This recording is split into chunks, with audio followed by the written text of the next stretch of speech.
of spirit. Heidegger N. The Question. Jacques. Derrida. Translated by Jeffrey Bennington and Rachel Bowlby. The text translated here is that of a lecture given 14th of March 1987 at the end of a conference organized by the Collège International de Philosophie in Paris, entitled Heidegger, Open Questions. The notes were naturally added later. We give references wherever possible to English translations of the texts by Heidegger cited by Jacques Derrida.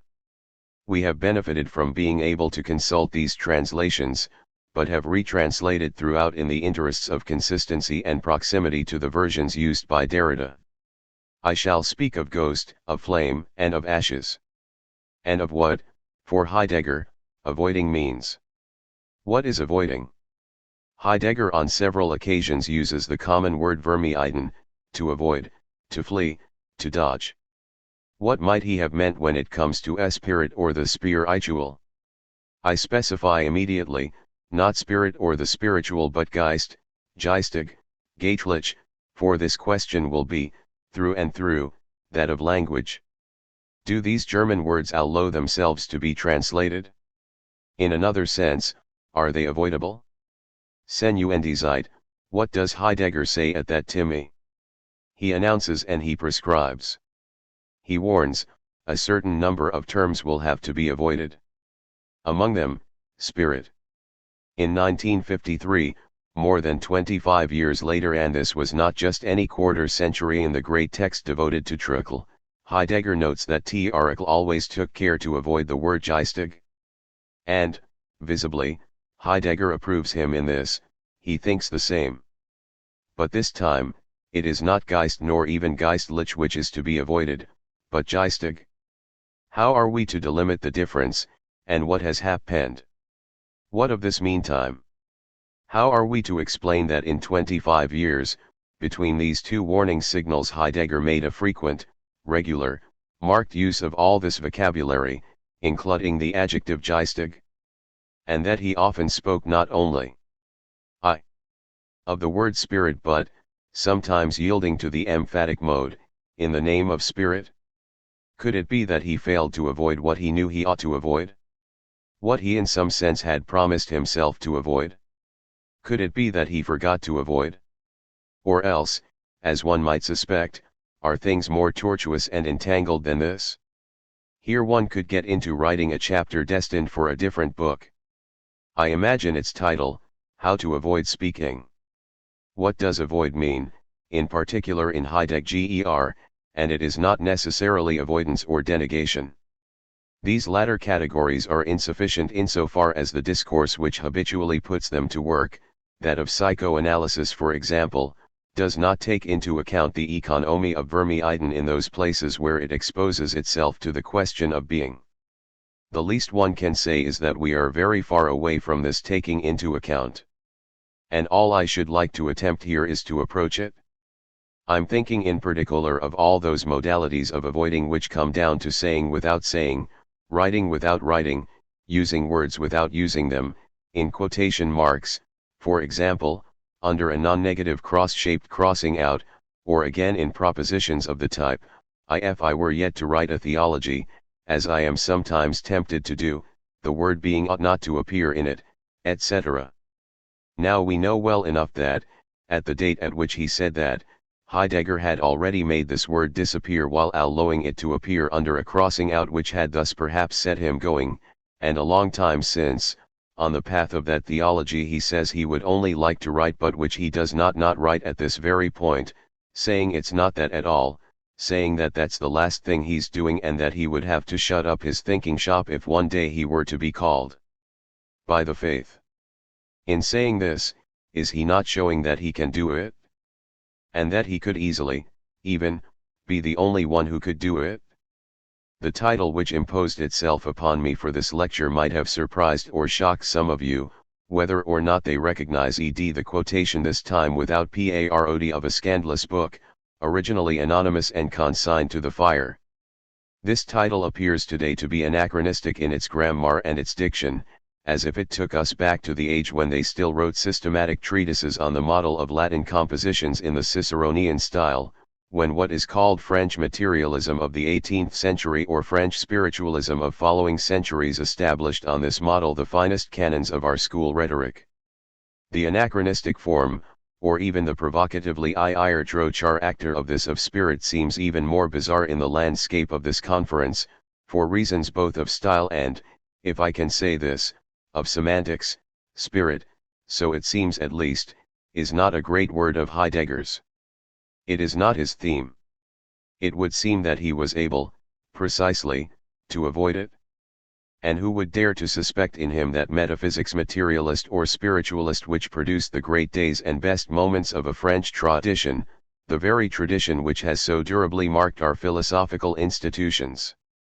Because this suspicion appears absurd, because it carries in it something intolerable, and perhaps too because it moves towards the most worrying places in Heidegger's itinerary, discourses, and history, people avoid in their turn speaking of spirit in a work which nonetheless lets itself be magnetized, from its first to its last word, by that very thing. Is it not remarkable that this theme, spirit, occupying as I hope to show in a minute that it does a major and obvious place in this line of thought, should have been disinherited? I do not know which term would be the least inadequate. Boehm and de Wael well understood that it was necessary to avoid all the French words which might tempt the translator and immediately throw him off the track, esprit. They then imagined a strange stratagem, a foreign ricorsi, take up the Latin and Cartesian word mens, which not only does not translate but reintroduces into the program the very thing that had to be avoided. At least the artificial detour via mens signals a difficulty. It escapes the worst confusion. What would be the worst confusion? Well, the translation of gemiet by esprit / precisely at the very moment when Heidegger prescribes, in this very context, that one avoid j vermeiden, this word. Now this is the very word towards which the Martinez translation j Paris, Gallimard, Russ he s headlong, as if to confuse everything. The same delimitation affects just as much the sciences of spirit, history as science of spirit or psychology as science of spirit, Geisteswissenschaft like psychology, and all the conceptual apparatus organized around psyche and life in Dilthey, be Erikson, in personalisms or philosophical anthropologies. Heidegger allows for the differences between these, but he inscribes in the same set all those who refer to life and intentional structure.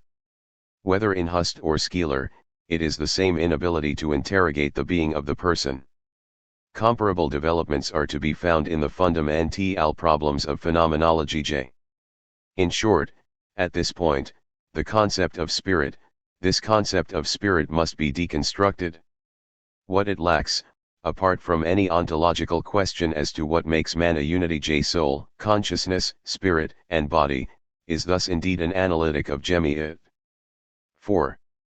Should we close Senuendizide at this point? Do the many developments devoted to the heritage of the Cartesian graft add nothing to these premises? Is this the book's last word on the theme of spirit? Yes and no. Yes, insofar as the premises and the deconstruction will never be called into question again. Neither in Senuendizide nor later. No, because the rhetorical strategy is displaced when a step is taken, already, in the direction of this analytic of gemiet. As early as Senuendizide, Heidegger takes up the values and the word espirit, simply in quotation marks. He thus assumes it without assuming it, he avoids it in no longer avoiding it. To be sure, this unavoidance now supposes and will henceforth maintain the earlier delimitation. It does not contradict, but confirms and renews the necessity of avoiding by avoiding, purely and simply, the traditional concept of spirit. Dasein is not a spiritual interiority, the secondary nature of which would have to be derived from a becoming spatial. It has its own being in space. But this latter is possible only on the basis of its being in the world in general. One must not say that being in a world is a spiritual property. One must not say that man's spatiality characterizes his body alone. If one did say this, one would return to the obscure problem of a being together, in the form of Vorhandensein of a bodily thing and a spiritual thing. The obscurity of the thing would remain entire. One would be giving in to the naive opinion according to which a man, a spiritual thing, would see himself after the fact transposed, transferred, deported into a space. But in a second move, the same logic this time imposes recur se to quotation marks. The word spirit returns, it is no longer rejected, avoided, but used in its deconstructed sense to designate something other which resembles it, and of which it is, as it were, the metaphysical ghost, the spirit of another spirit. Between the quotation marks, through the grid they impose, one sees a double of spirit announcing itself. More precisely, spirit visible in its letter, scarcely legible, becomes as it were the spectral silhouette but already legible, this one of another. The spectrality would be no more an accident of spirit than of Geist, of the thing and of the word.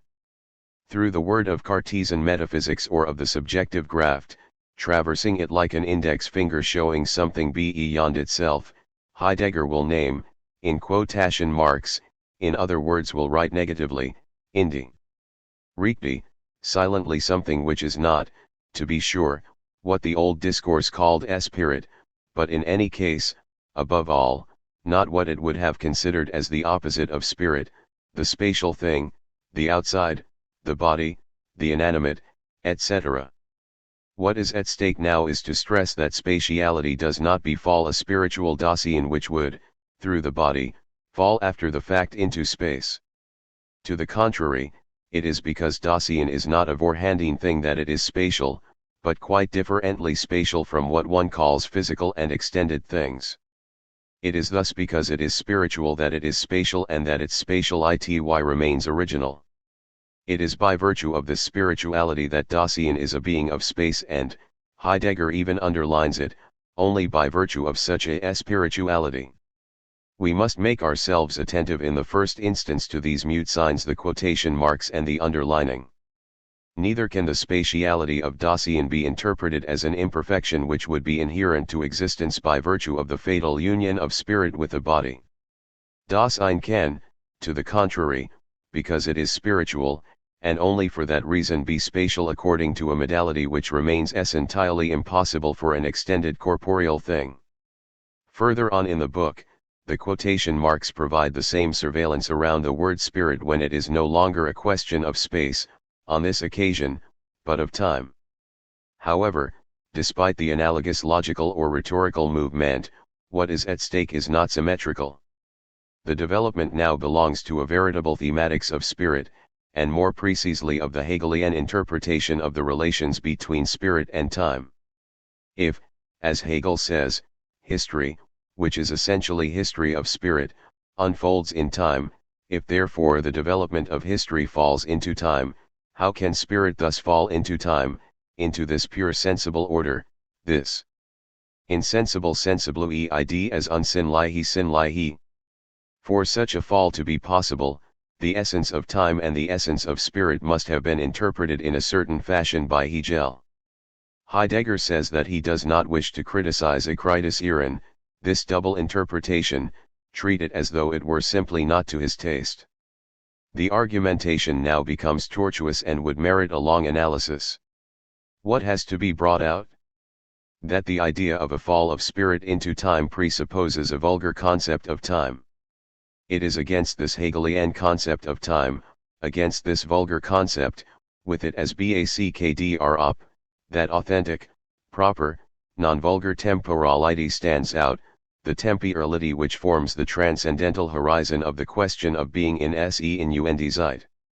For the Hegelian concept of time represents or presents idrs telt, Heidegger says this has not been sufficiently noticed by the most radical conceptual elaboration of the vulgar understanding of time, p.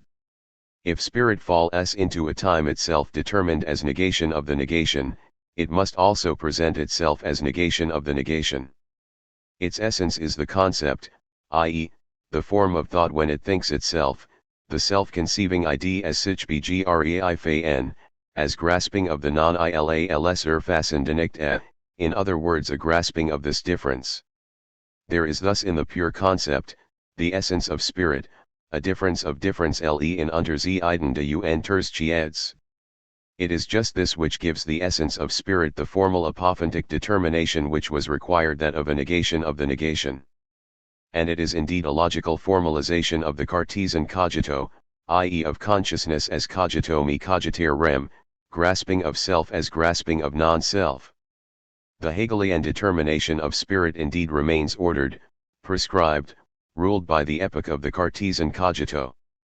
It therefore calls for the same deconstruction. Did not Hegel hail Descartes as the Christopher Columbus of philosophical modernity? If there is an identity of formal structure between spirit and time, i.e., the negation of the negation, it remains to be explained that one of them appears to fall into the other. In their formal abstraction, spirit and time are outside, exteriorized, divested, whence their affinity. One must be coming from this vulgar interpretation to say of spirit that it falls into a time which is there in front of it, as though external to it, opposed, present after the fashion of an object. But what is signified by this fall and this effectuation as originary temporalization of temporality? This temporalizes the time of the world in the horizon of which history as intratemporal happening can appear. At this point, still playing with the quotation marks, Heidegger will displace the fall. Fallen will no longer be the palin of spirit into time, but the lowering, the descent, or the degradation of an original temporalization into a temporality that is separated into different levels, inauthentic, improper, such as it is represented by the vulgar interpretation of Cartesian Hegelianism, as of Orhan den es. There is indeed, in quotation marks, a spirit, but it does not fall into time. There is indeed a fall, in quotation marks, but the falls it causes are from one time to the other, I dare not say from time to time or now and then. The falls it causes are not from spirit into time, but from time into time, one time into another. And if a spirit in quotation marks becomes temporalization itself, one ought just as much to speak of the fall of one spirit into the other.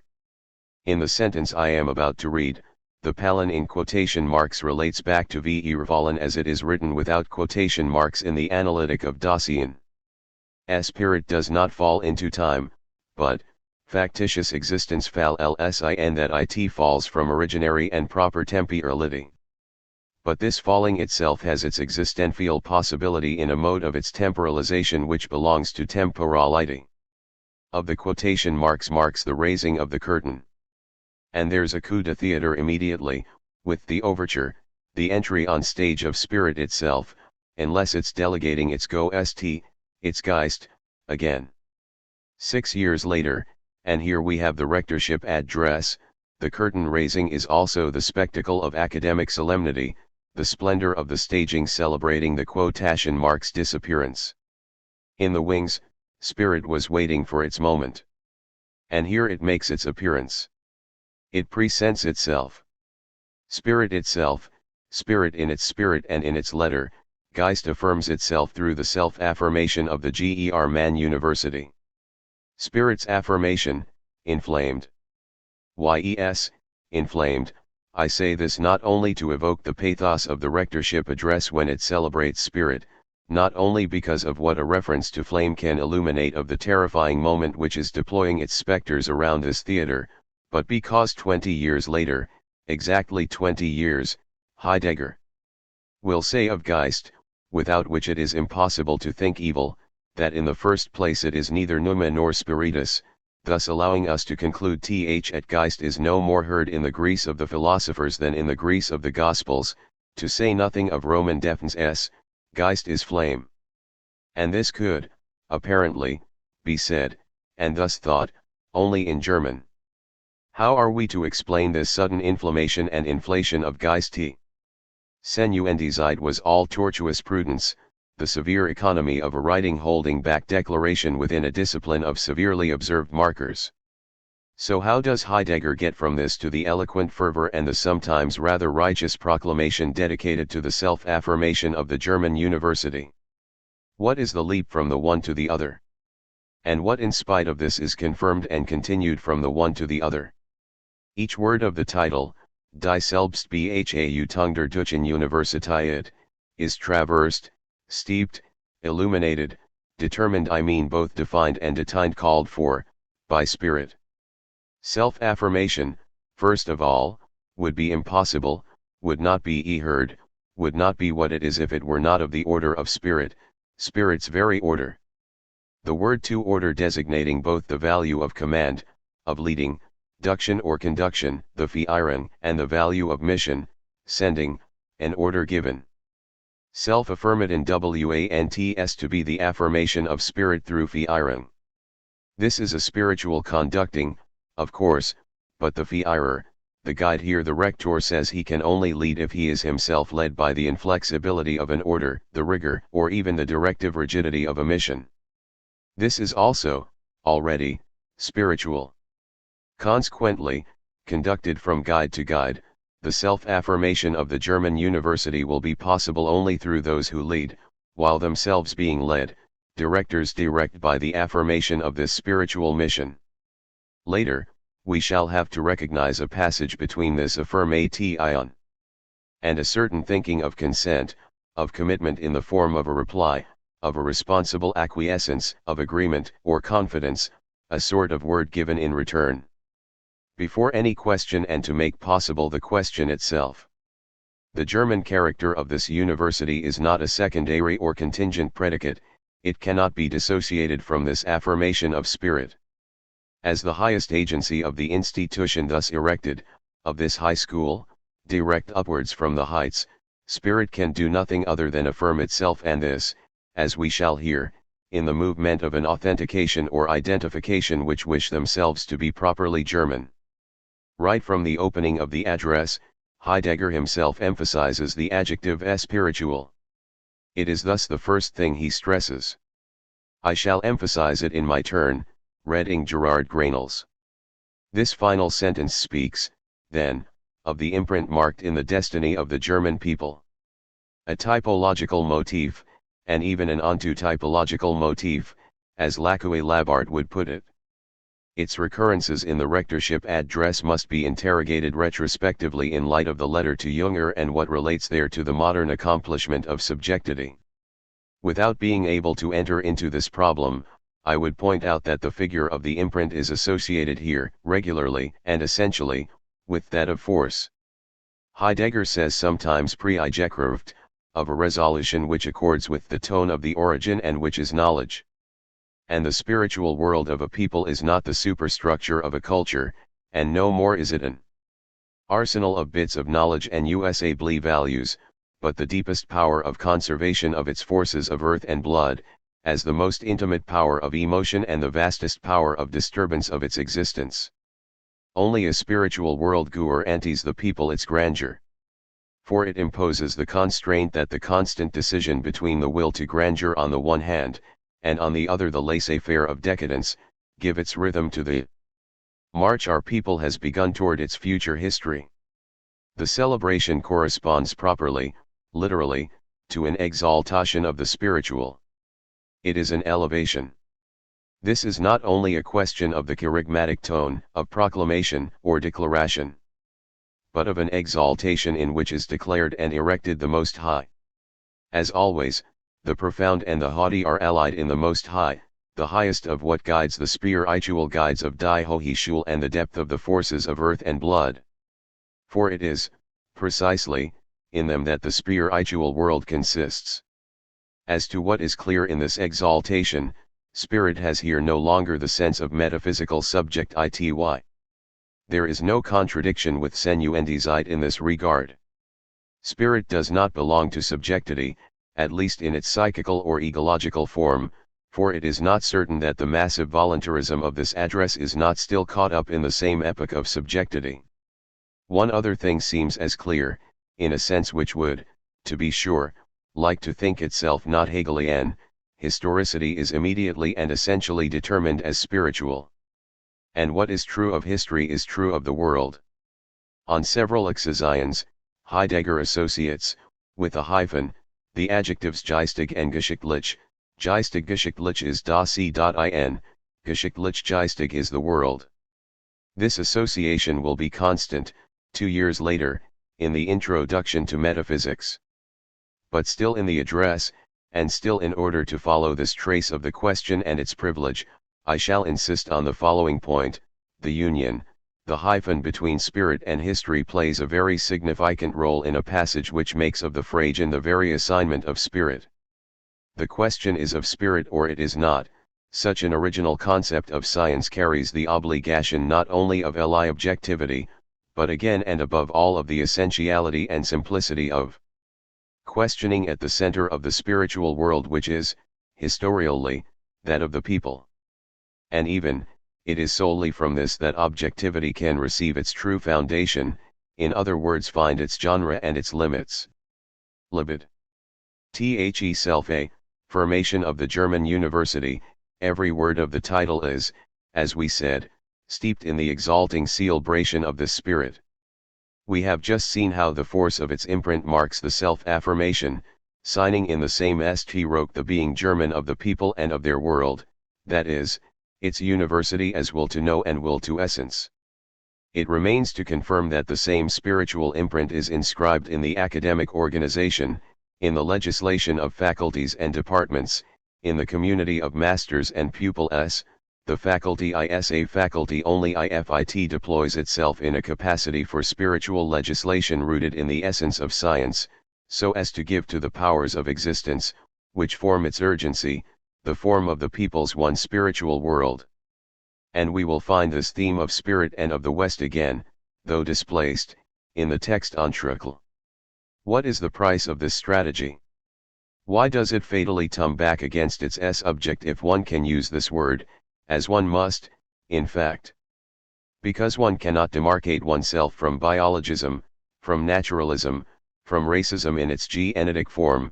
One cannot be opposed to them except by reinscribing spirit in an oppositional determination, by once again making it a unilaterality of subjectivity, even if in its voluntarist form.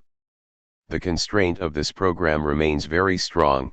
It reigns over the majority of discourses which, today and for a long time to come, state their opposition to racism, to totalitarianism, to Nazism, to fascism, etc., and do this in the name of spirit, and even of the freedom of spirit, in the name of an axiomatic, for example, that of democracy or human rights, which, directly or not, comes back to this metaphysics of subjectivity.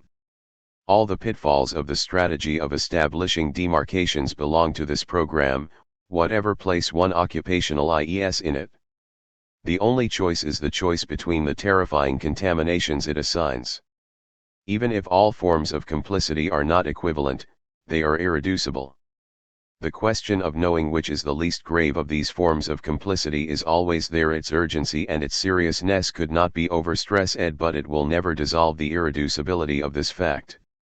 This fact, of course, is not simply a fact.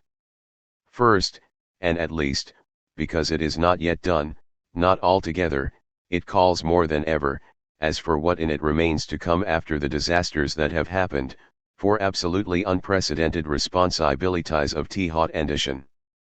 This is what we should have to try to designate, if not to narn, and begin to analyze here.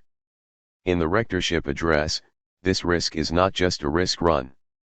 If its program seems diabolical, it is because, without there being anything fortuitous in this, it capitalizes on the worst, that is on both evils at once, the sanctioning of Nazism, and the gesture that is still metaphysical.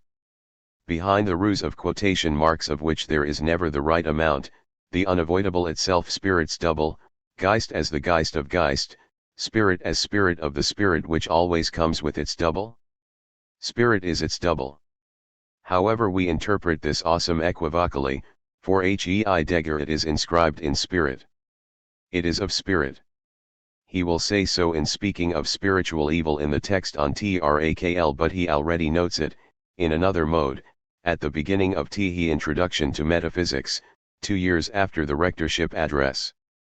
In the same way that, in spite of the coup de theatre, the raising of the curtain or the lifting of the quotation marks, the address relaunches and confirms the essential elements of Senuendizeit, so the Einführung repeats the invocation of spirit launched in the address. It even relaunches it, explains it, extends it, justifies it, specifies it, surrounds it with unprecedented precautions. The rhetoric is no longer, to be sure, that of a treatise, as in Senuendizeit, nor that of an inaugural and emphatic speech, as in the Rückeratsrede. Here we have a teaching language, which partakes of both genres simultaneously. No more than in does it rehabilitate the concept of spirit deconstructed in Senuendizeit. But it is still in the name of spirit, the spirit which guides in resolution toward the question, the will to know and the will to essence, that the other spirit, its bad double, the phantom of subjectivity, turns out to be warded off by means of destruction. Is this duplicity the same as the equivocally or the ambiguity which Heidegger recalls right at the beginning of the introduction, when he speaks of the Zweideutigkeit in which the very essential form of spirit stands? The more singular a figure of spirit, the more tempted one is to be mistaken about it, through comparison and confusion. Now philosophy is one of the essential forms of spirit, independent, creative, rare among the possibilities and the necessities of human Dasein in its historiality. Precisely because of its essential rarity, a singularity always inspires mistakes. Just as Zweideutigkeit inspires Misstudung. The first misinterpretation consists in demanding first of all we are still very familiar with this program today that philosophy procure for the Dasein and the age of a people the foundations of culture, and then denigrating philosophy when it is used less from this point of view and does not serve that culture. Second expectation, second mistake, this figure of spirit, philosophy, ought at the very least to procure system, synopsis, world picture, map of the world. What is expected of the philosopher? That he be the functionary of the fundamental.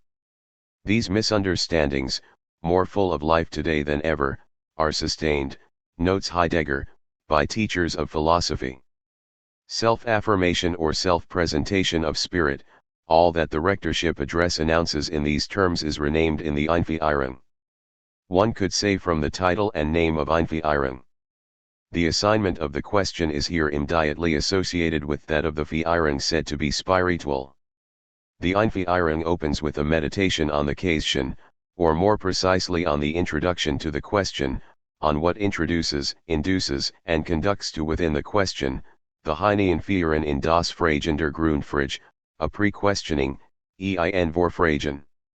In this wa if nothing precedes the question in its freedom, not even the introduction to questioning, then the spirit of spiritual conduction spoken of in both the rectorship address and the introduction to metaphysics can be interpreted, through THIRD, as the possibility of questioning. It responds and corresponds to this possibility, unless this latter already responds or corresponds to it, in the ties and obligations or even the alliances of such a correspondence, as also in the experience of this co-responsibility. This discourse on spirit is also a discourse on the freedom of spirit. Given that nothing precedes it, spiritual duction remains itself unconducted, and thus breaks the circle of empty reflection which threatened the question of being in its fundamental form, why are there entities and not nothing g? That was the first sentence of the book. There was a risk that the reflexive machine would make it circle ad infinitum in the question of the question, why, etc. Heidegger speaks rather of a leap of the question. The leap makes the originary upsurge surge, liberat esit without having to introduce the question from anything other than an already questioning conduction, and this is spirit itself. Spirit awakens rather, in the middle between its European neighbors, Russia, and Amor Ica.s. On it devolves the great decision which will engage the destiny of Europe, the deployment of new spiritual forces from this middle place. Emphasis, emphase, the word spiritual is again italicized both to mark that the fundamental determination of the relation to being occurs there, and to ward off the possibility of a politics other than of spirit. A new commencement is called for. It is called for by the question, Wiesthets das Saint what about being? And this commencement, which is first a recommencement, consists in repeating our historially spiritual existence. The we of this or is the German people.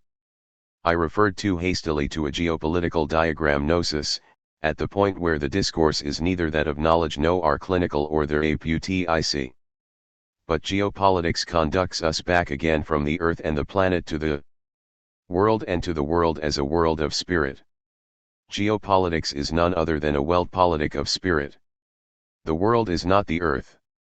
On the earth arrives an obscuring of the world, the flight of the gods, the destruction of the earth, the massification of man, the preeminence of the mediocre.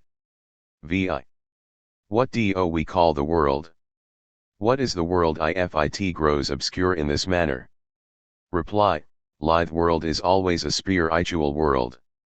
The word geistig is once more italicized.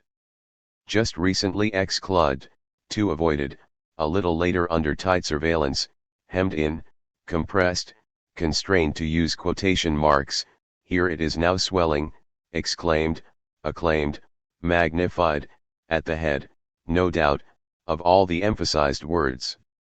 Then Heidegger immediately adds, dstier hat kein welt, ouch kein Welt, the animal has no world, nor any environment.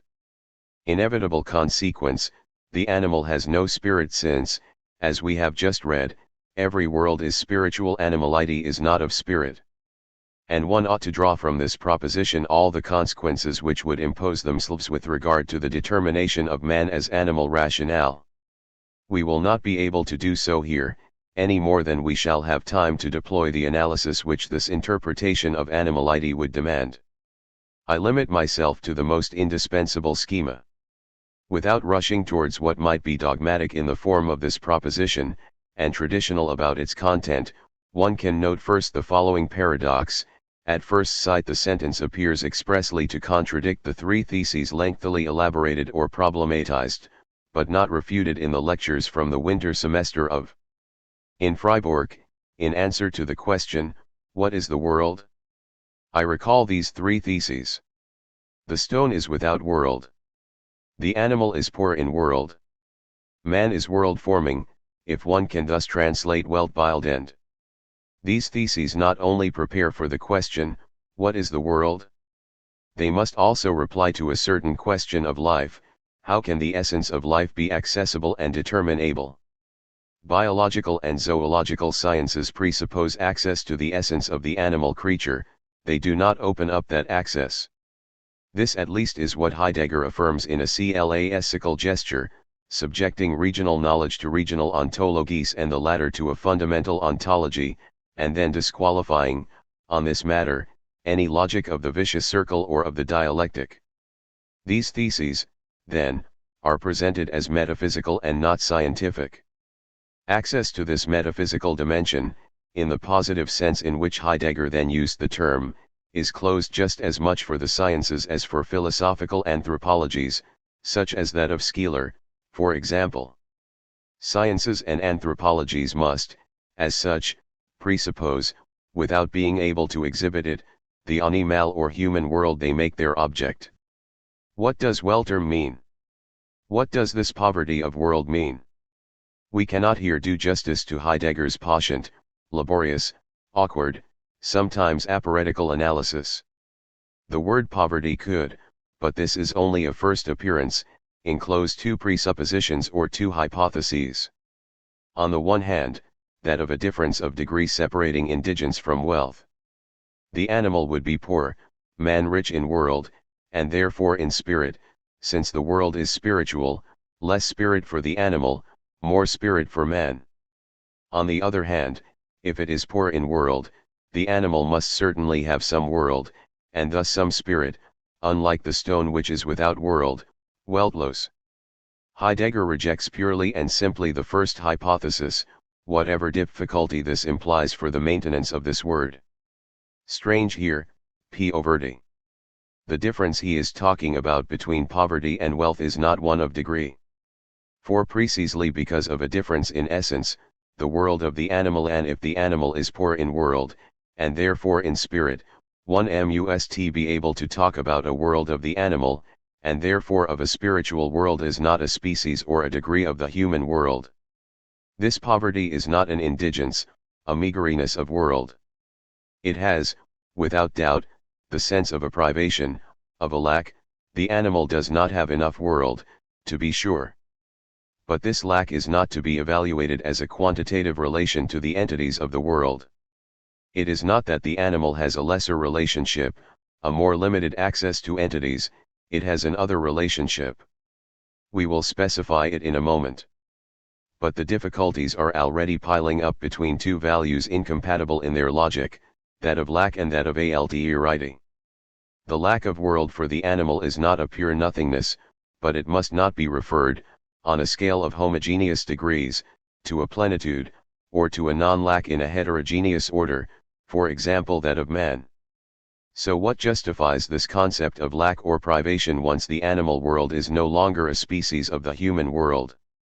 For though the animal is deprived of world, if then it has no world, according to the brutal formula of the Introduction to Metaphysics, it must be the case that its being deprived, its not having of world is absolutely different on the one hand from that of the stone which has no world but is not deprived of it, and on the other hand from the having a world of man.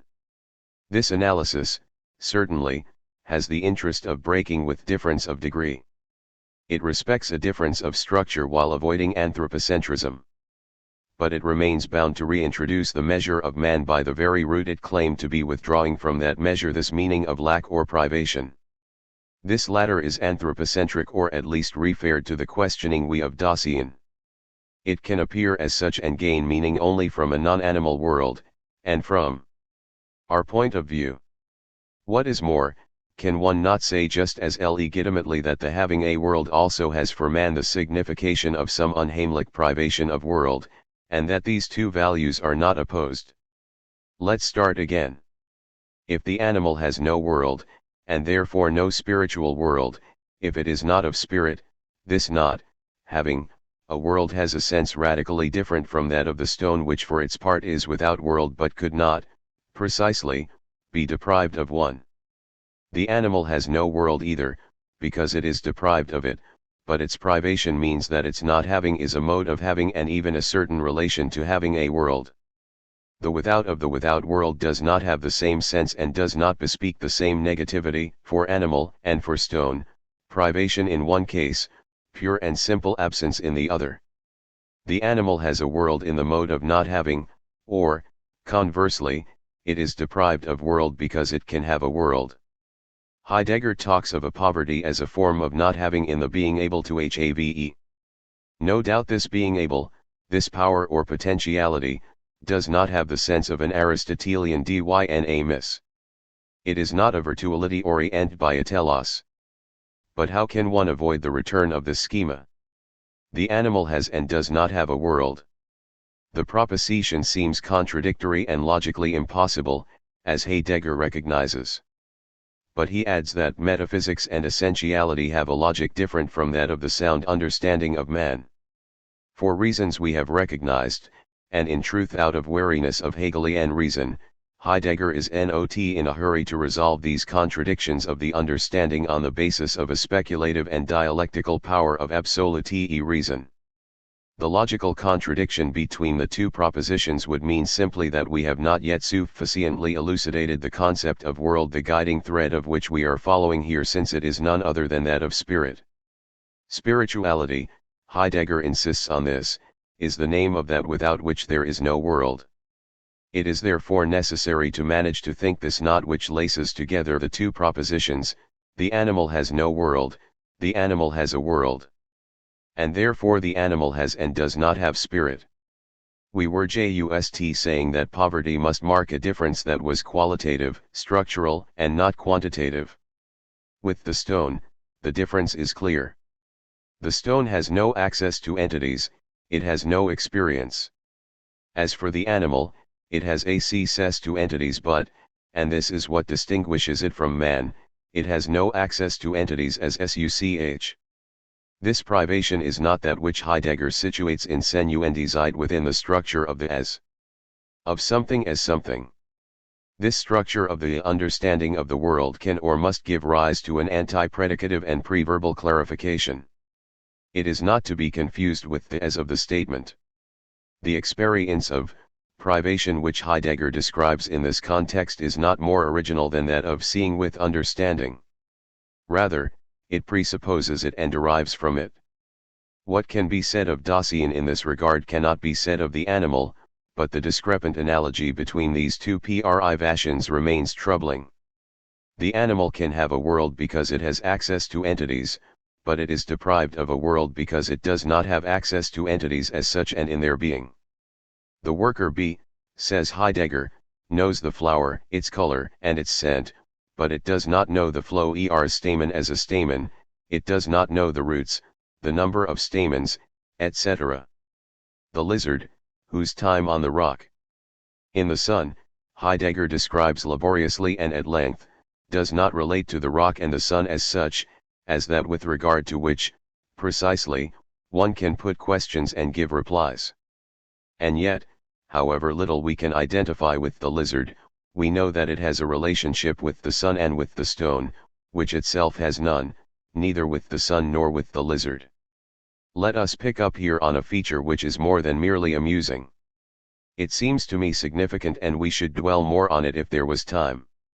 In Zur Sehnsfreude, some 25 years later, as we know, Heidegger proposes to write the word being under a line of erasure in the form of a cross. This cross did not represent either a negative sign or even a sign at all, but it was supposed to recall the Gewird, the fourfold, precisely, as the play of the world, brought together in its place, at the crossing of the cross. The place, for Heidegger, is always a place of collecting together. The Lecture on the thing deciphers in this play of the world recalled in this way by an erasing of being the becoming world of the world, das Welten von Welt, the world which is in that it worlds or makes itself worldly. We know the type and the necessity of this formulation. It means in this case that one cannot derive or think the world starting from anything else but it. But look at this other proposition of crossing through from 25 years earlier, and already concerning a certain relation to the being of the entity. Heidegger writes: when we say that the lizard is stretched out on the rock, we should cross through the word rock, to indicate that while what the lizard is stretched out on is doubtless given him in some way, but is not known as rock. The crossing through does not only mean, something else is apprehended, as something else, but, it is above all not accessible as entity. Erasure of the name, then, here of the name of the rock which would designate the possibility of naming the rock itself, as such and accessible in its being rock. The erasing would mark in our language, by avoiding a word, this inability of the animal to name. But this is first of all the inability to open itself to the as such of the thing. It is not of the rock as such that the lizard has experience. That is why the name of the rock must be erased when we want to designate what the lizard is stretched out upon. Elsewhere, later, in a text cited by Michel Haar, he leap from the animal that lives to man that speaks is as great, if not greater, than that from the lifeless stone to the living being. This inability to name is not primarily or simply linguistic, it derives from the properly phenomenological impossibility of speaking the phenomenon whose phenomenality as such, or whose very as such, does not appear to the animal and does not unveil the being of the entity. In the language of Senuendizeit, one would say that it is a matter of a privation of Weltverstehen, not in Weltverstehen. Here the erasure of the name would signify the non-access to the entity as such. In being written or not at all being written, it is as if, for the animal lacking access to the entity as such, the latter, i.e. the being of the entity, were crossed out in advance, but with an absolute crossing out, that of privation. And one can indeed talk of crossing through, for there is privation of what, thus, should or could be accessible. One does not speak of privation or crossing through for the stone. But I repeat, to emphasize both the subtlety of the analysis and the difficulty signaled by this equivocation of terminology, we must distinguish the animal's privation from Dasein's privation in comprehension of the world. On the other hand, because of an enigmatic chiasmus which crosses out the crossing through, the Durchstreichung in question here has a sense radically different from that which obliterates the word being in Zur Sehnsfreude. What is signaled by this animal crossing through, if we can call it that? Or rather, what is signaled by the word crossing through which we write apropos of the animal world and which ought, in its logic, to overtake all words from the moment they say something about the world? The crossing through recalls a benumbedness of the animal. Heidegger proposes a description of this which is patient but, it seems to me, awkward. Benumbedness seems to close off access to the entity as such. In truth it does not even close it off, since closure implies opening or a parity, an offenbarket to which the animal does not even have access. It would be necessary to cross through the word silosur too. One cannot say that the animal is closed to the entity. It is closed to the very opening of the entity. It does not have access to the difference between the open and the closed. However problematic, however aporetical even, these the ses remain, for us but also for Heidegger, who seems to recognize the fact, for example at the end of, their strategy and axiomatics will remain remarkably constant. It is always a matter of marking an absolute limit between the living creature and the human Dasein, of taking a distance not only from all biologism and even all philosophy of life but also, as Michel Haar rightly recalls, from a Rilkean thematics which links openness and animality. Not to mention Nietzsche, but we'll come back to that in a moment. We must no doubt recognize, right down to details, the force and necessity of principle in these analyses which break with anthropomorphism, biologism, and its political effects, while allowing for the subtle but decisive phenomenal structure of the as such. It seems to me, however, that they founder on essential difficulties. It could be shown that everything in them still comes down to what the word spirit means, to the semantics which regulates the use of this term. If the world is always a spiritual world, as Heidegger never stops repeating in the introduction to Metaphysical ICS, if, as Heidegger also recognizes at the end of these analyses, the three theses, but especially the middle one, remain problematical so long as the concept of world has not been clarified, this is indeed because the spiritual character of the world itself remains obscure. Now let us not forget that it is in connection with the analysis of the world, and as an essential predicate of the world, that the word spirit breaks free, if I can put it like that, of its quotation marks, and ought to carry beyond the epoch of Cartesian Hegelian subjectivity. So much so that we should now have to say of spirit what one says of the world for the animal is poor in spirit, it has spirit but does not have spirit, and this not having is a mode of its being able to have spirit. On the other hand, if privative poverty indeed marks the caesura or the heterogeneity between non-living and living on the one hand, between the animal and human Dasein on the other, the fact remains that the very negativity, the residue of which can be read in this discourse on privation, cannot avoid a certain anthropocentric or even humanist teleology. This is a schema which the determination of the humanity of man on the basis of Dasein can no doubt modify, displace, shift but not destroy. In speaking of teleology, I am not imputing to Heidegger the concept of a progress conceived in evolutionist fashion, of a long march orienting the animal world towards the man world along a scale of beings. But, whether one wishes to avoid this or not, the words poverty and privation imply hierarchization and evaluation.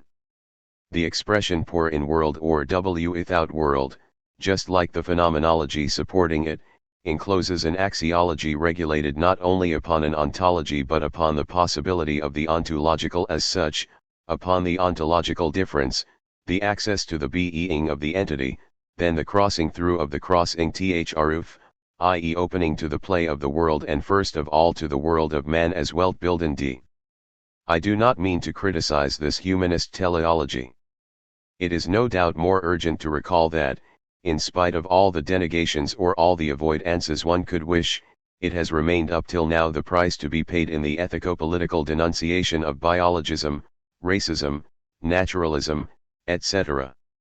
If I analyze this logic, and the aporias or limits, the presuppositions or the axiomatic decisions, above all the inversions and contaminations, in which we see it becoming entangled, this is rather in order to exhibit and then formalize the terrifying mechanisms of this program, all the double constraints which structure it. Is this unavoidable? Can one escape this program?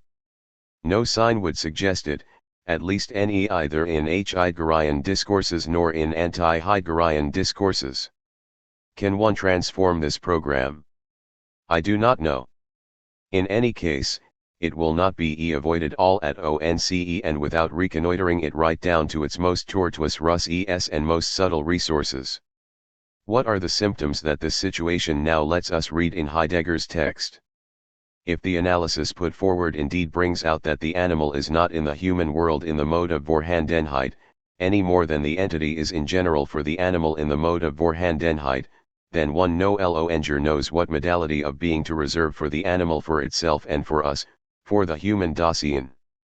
There is no animal Dasein, since Dasein is characterized by access to the lie as such of the entity and to the correlative possibility of questioning.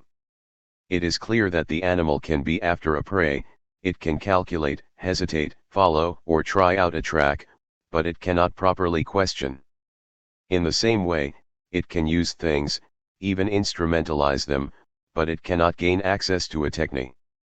Allow me to note in passing that three of my guiding threads lace together in this knot: the question, the anima L, technology.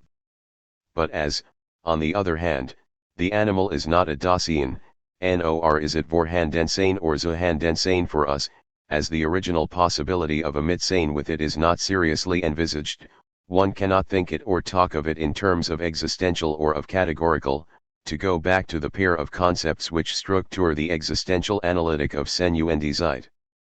Can one not say, then, that the whole deconstruction of ontology, as it is begun in Senuendizeit and insofar as it unseats, as it were, the Cartesian Hegelian spiritus in the existential analytic, is here threatened in its order, its implementation, its conceptual apparatus, by what is called, so obscurely still, the animal? Compromised, rather, by a thesis on animality which presupposes this is the irreducible and I believe dogmatic hypothesis of the thesis that there is one thing, one domain, one homogeneous type of entity, which is called animality in general, for which any example would do the job. This is a thesis which, in its median character, as clearly emphasized by Heidegger, remains fundamentally teleological and traditional, not to say dialectical.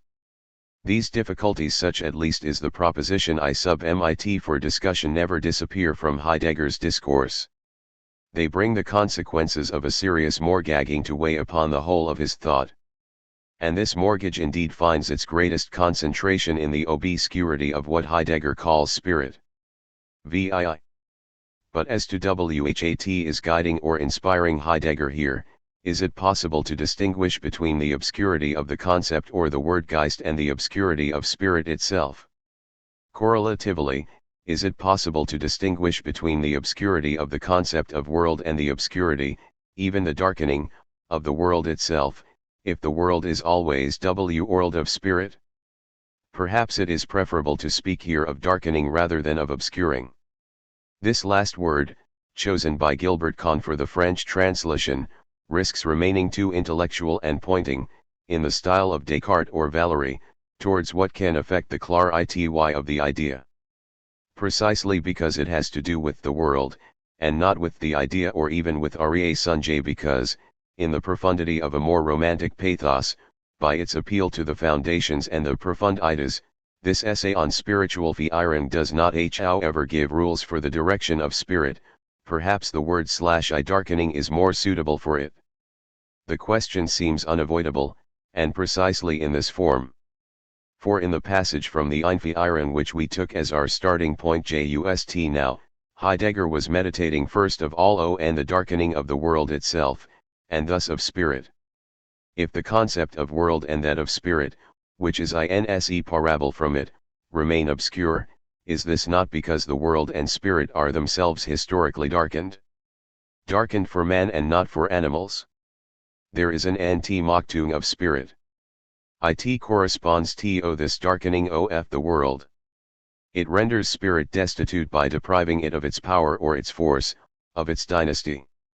ISHLL translate Entmachtung by destitution fro m now on, because spirit thereby loses a power which is not natural. Such a loss has nothing to do with animal benumbedness. It is exactly at the moment when he is beginning to elucidate this destitution of spirit that Heidegger declares, in the passage cited just now, that animals have no world. What does world mean when we are speaking of the darkening of the world? The world is always world/spirit. Animals have no world, nor do they have a world environment. The darkening of the world implies this destitution of spirit, its dissolution, consuming, its repression, and its misinterpretation. We are attempting at present to elucidate this destitution of spirit from one perspective, and precisely that of the misinterpretation of spirit. We have said, Europe is caught in a vice between Russia and America, which metaphysically come down to the same thing in regard to their belonging to the world, to the character of their world, or rather to their character of world, il character J, and their relation to spirit. The situation of Europe is all the more fatal in that the destitution of spirit derives from Europe itself, and even if it has been prepared for by something before was definitively determined, on the basis of Europe's own spiritual situation, in the first half of the 19th century. In our country in this period there occurred what we like to designate in the summary phrase the collapse of German idealism. This formula is, so to speak, the shield behind which take refuge the already commenced vacancy of spirit, the dissolution of spiritual forces, the refusal of any originary questioning of the foundations, and, finally, our attachment to all those things. For it is not German idealism which has collapsed, it was the age which was not strong enough to remain equal to the grandeur, the breadth, and the original authenticity of this spiritual world, that is, to realize it truly, which means something quite different from simply applying maxims and ideas. Dasein has begun to slide in a world without the depth from which, each time in a new way, the essential comes to man and comes back towards him, and thus forces him into a superiority that allows him to act in distinguished fashion. All things are fallen to the same level, the predominant dimension has become that of extension and number. This discourse on the destitution of spirit calls for some remarks of principle. It is not a discourse on crisis. No doubt Heidegger appeals to a historical decision supposing the experience of a Crinian. No doubt he also wants to awaken Europe and philosophy to their responsibility before the task of the question and the originary question of grounds. No doubt he is suspicious, in the first instance, that a certain techno-scientific objectivity represses and forgets the question. No doubt Husserl too asks himself, how is the spiritual configuration of Europe character ised? And yet Heidegger's discourse on the destitution of spirit and on the responsibility of Europe remains, despite many non-fortuitous analogies, in spite of the temporal coincidence, radically heterogeneous with respect to the crisis of European sciences and transcendental PHE. No menology or the crisis of European humanity and philosophy. One could even go further, through the appeal Husserl makes to a transcendental subjectivity which remains in the Cartesian tradition, even if sometimes to awaken it against Descartes. His discourse on the crisis might constitute one of the symptoms of the destitution. And if there is a weakness of the age to explain the posited collapse of German idealism we were just speaking of, it would, in part, be linked with the Cartesian heritage as interpreted in Sensu and Zeit, with this non-questioning of being presupposed by the metaphysics of subjectivity, in particular in Hegel but also in Husserl. Heidegger would no doubt have denounced the same Cartesian heritage in the crisis of spirit, that other discourse from the interwar period in which Valery, in such a different style, wonders whether one can speak of a degradation in the history of the European genius or psyche. Here, too, one cannot overlook the common focus towards which, between and, the discourses of worry gather or rush headlong, around the same words, if not in the same language. But the perspective would be falsified and the most acute difference missed if certain analogies between all these discourses troubling and significant, although local, were selected, on the pretext, for example, that Heidegger might have subscribed to such and such a formulation. Thus Valery asks himself, must the phenomenon of exploitation of the globe, the phenomenon of equalization of techniques and the phenomenon of democracy, which allow one to foresee a diminutio capitis of Europe, be taken as absolute decisions of destiny? Or have we some freedom against this menacing conjuration of things? If Entmachtung dooms spirit to impotence or powerlessness, if it deprives it of its strength and the nerve of its authority, what does this mean as far as force is concerned? That spirit is a force and is not a force, that it has and has not power. If it were force in itself, if it were force itself, it would not lose force, there would be no Entmachtung. But if it were not this force or power, the Entmachtung would not affect it essentially, it would not be of spirit. So one can say neither the one nor the other, one must say both, which doubles up each of the concepts: world, force, spirit. The structure of each of these concepts is marked by the relation to its double, a relation of haunting. A haunting which allows neither analysis nor decomposition nor dissolution into the simplicity of a perception. And it is because there is doubling that Entmachtung is possible only possible, since a ghost does not exist and offers itself to no perception. But this possibility is sufficient to make the destitution of spirit a priori inevitable. When one says of spirit or of the spiritual world that it both has and does not have force, whence the haunting and the double, is it only a matter of contradictory utterances? Of that contradiction of the understanding at which thought should not come to a halt, as Heidegger said of the animal which both has and does not have the world, spirit, the question? Would the ghost vanish before thought like a mirage of the understanding, or even of reason?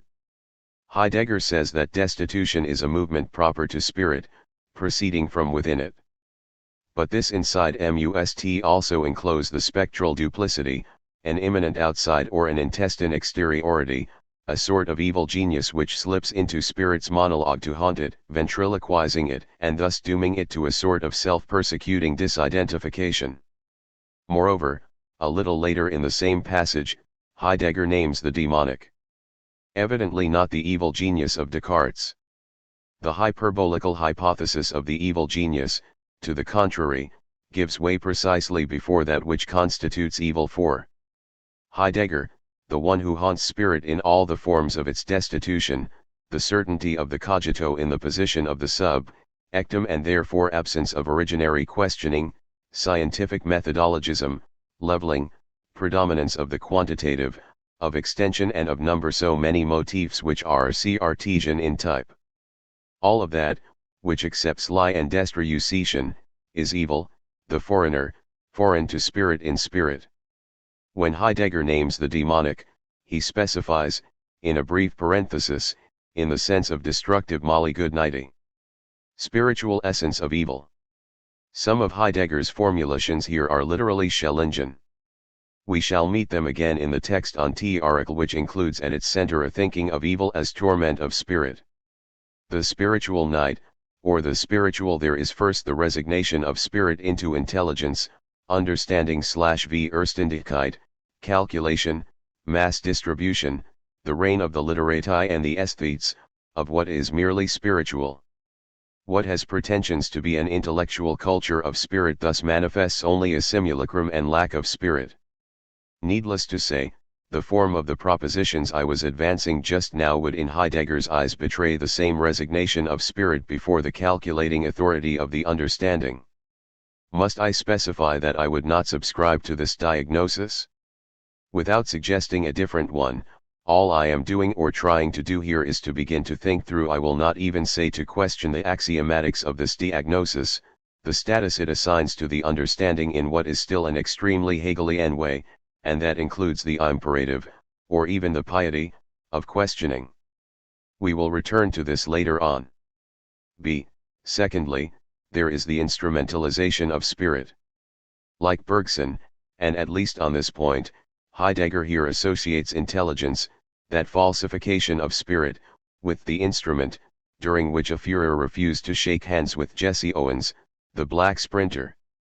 Every true force and true beauty of the body, every sure aim and boldness of the sword, but also every authenticity and every ingenuousness of understanding, all are founded in spirit, and find their elevation and their fall/v erfa ll, only in the power or the powerlessness of spirit. See, when the spiritual world resigns before the instrument, it becomes culture or civilization. To explain this, Heidegger cites his inaugural lecture of. He takes from it this passage distinguishing between the bad unity of the university, technical and administrative unity, whose unity is only nominal, and truly spiritual unity. Only this last is a true unity, for what is proper to spirit is, precisely, to unify. In outlining what the university lacks, Heidegger gives a definition of spirit which will not, I think, shift throughout the rest of his work, /ein. Ursprünglich verpflichtend ht, a spiritual power which originally unites and engages, assigns, obliges. D. Fourth form of resignation, the reference to spirit can become a theme of cultural propaganda or political maneuver, especially when Russian communism changes tactics and invokes spirit in its support after having campaigned against it. Heidegger's argument appears terribly equivocal at this point. Mutatis mutandis, what about his own tactics? And these tactics are also political when they change, moving from a deconstruction to a celebration of spirit. After denouncing this fourth misinterpretation, Heidegger again defines spirit, this time citing the rectorship address. But what is it that now becomes spectacular in this quotation? Discreetly spectacular enough, however, for no attention ever to have been paid it? The silent play of the quotation marks. For we are taking seriously what is being played for in this play. We are still interested in this dramaturgy, which is also a pragmatics of signals for reading, and in what is at stake in these typographical marionettes, in this sleight of hand, this handwriting that is artisanal and so agile. The hand calculates very fast. Silently it contrives, apparently without contrivance, the instantaneous alternation of a fortita, the sudden appearance, then disappearance of these little aphonic forms which say and change everything according as one shows or hides them. And when one puts them away after exhibiting them, one can speak of a repression, a suppression, others would say a denegation, let us say a bringing to heel imis opa. The operation is properly conducted by a master's hand. I recall that in German Quotation mark is Anführungs-st or Anführungszeichen. Anführen, to conduct, to take the head, but also to dupe, to make fun of ise payer la tête, or brainwash somebody. What is spectacular here? No doubt this, on this one occasion, the suppression, one dare not say the censorship of the quotation marks operates within the quotation of an already published text, a text by the same author, the only published version of which includes quotation marks, the very ones which the quotation, of the same author by the same author, suddenly removes. In the definition of spirit put forward in the rectorship address, the quotation marks still remained, an already quite exceptional residue. They disappear in the quotation given in the introduction to Metaphysics 2 years later. This is the only modification, and Heidegger does not point it out. And yet he goes so far as to indicate the number of the page he has just quoted from the rectorship address. One must therefore be extremely curious to notice a revision thus passed over in silence. It operates, perhaps with the lucidity of inadvertence, like the erasure of one remorse. By another, invisible crossing out, scarcely perceptible crossing out of what already as quotation marks always do sketches the polite movement of a crossing out. Here then is the definition of spirit. Spirit is neither empty sagacity, nor the gratuitous game of joking, nor the unlimited work of analysis of the understanding, nor even the reason of the world, but spirit is the being resolved to the essence of being, of a resolution which accords with the tone of the origin and which is knowledge. How to awaken spirit? How to lead it out of resignation to responsibility? By calling it back to the care of the question of being, and in the same movement, in it, to the taking charge of the sending, of a mission, the historical mission of our people, as the middle of the West. Spirit is the full power given to the potencies of entities as such and in totality. Where spirit reigns, the entity as such becomes always and on every occasion more entity. This is why the questioning toward entities as such in totality, the questioning of the question of being, is one of the fundamental questions for a reawakening of spirit, and thereby for the originary world of a historial Dasein, and thereby to master the danger of a darkening of the world, and thereby for a taking up of the historial mission of our people, inasmuch as it is the middle of the West.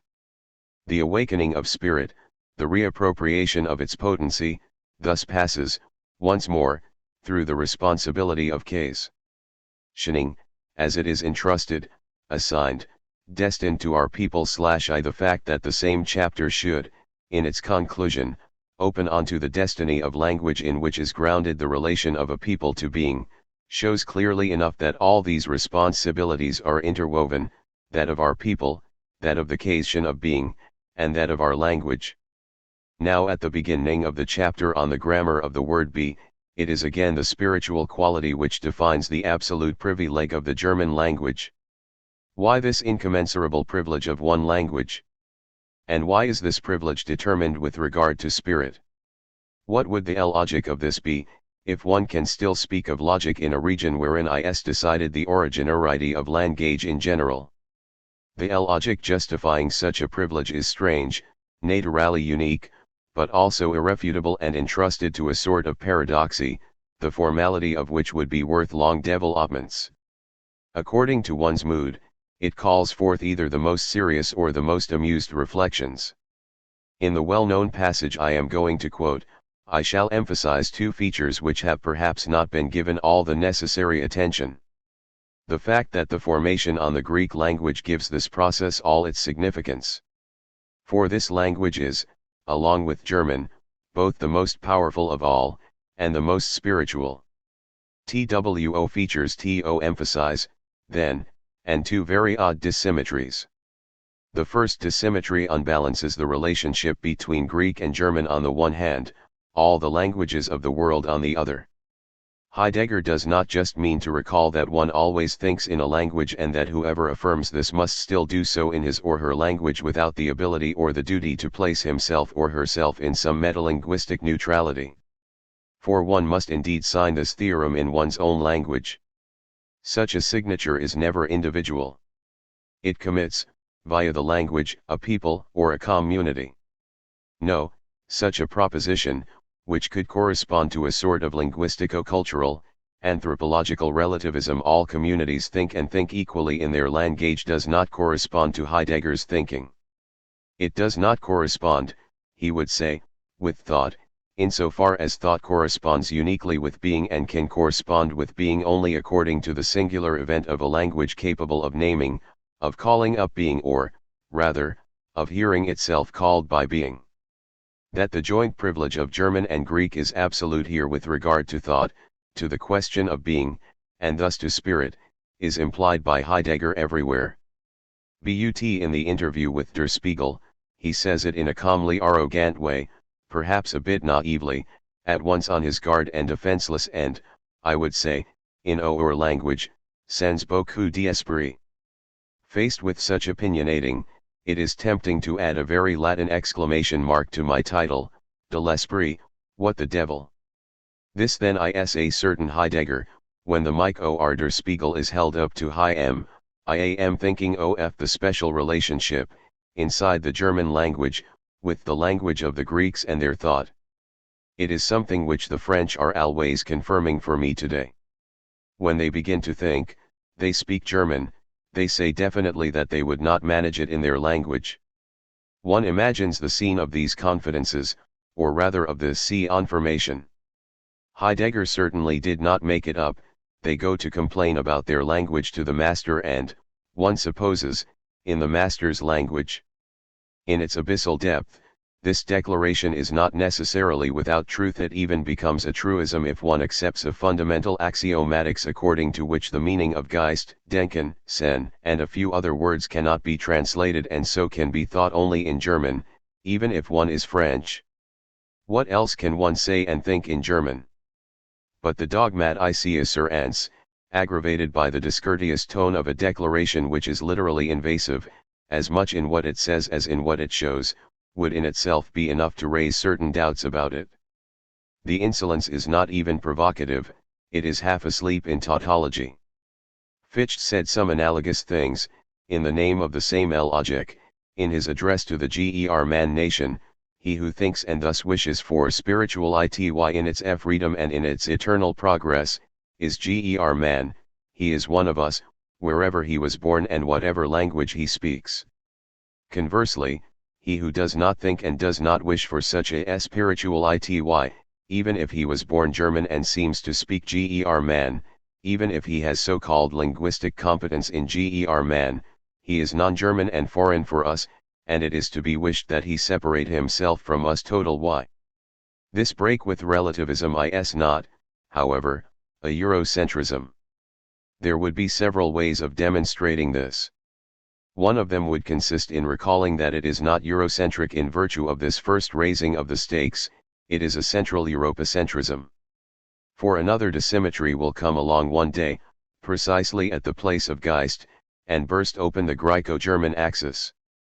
20 years later, Heidegger will have to suggest, in short, that the Greek language has no word to say nor therefore, to translate Geist, at least a certain Geistlichkeit, if not the Geistigkeit of Geist.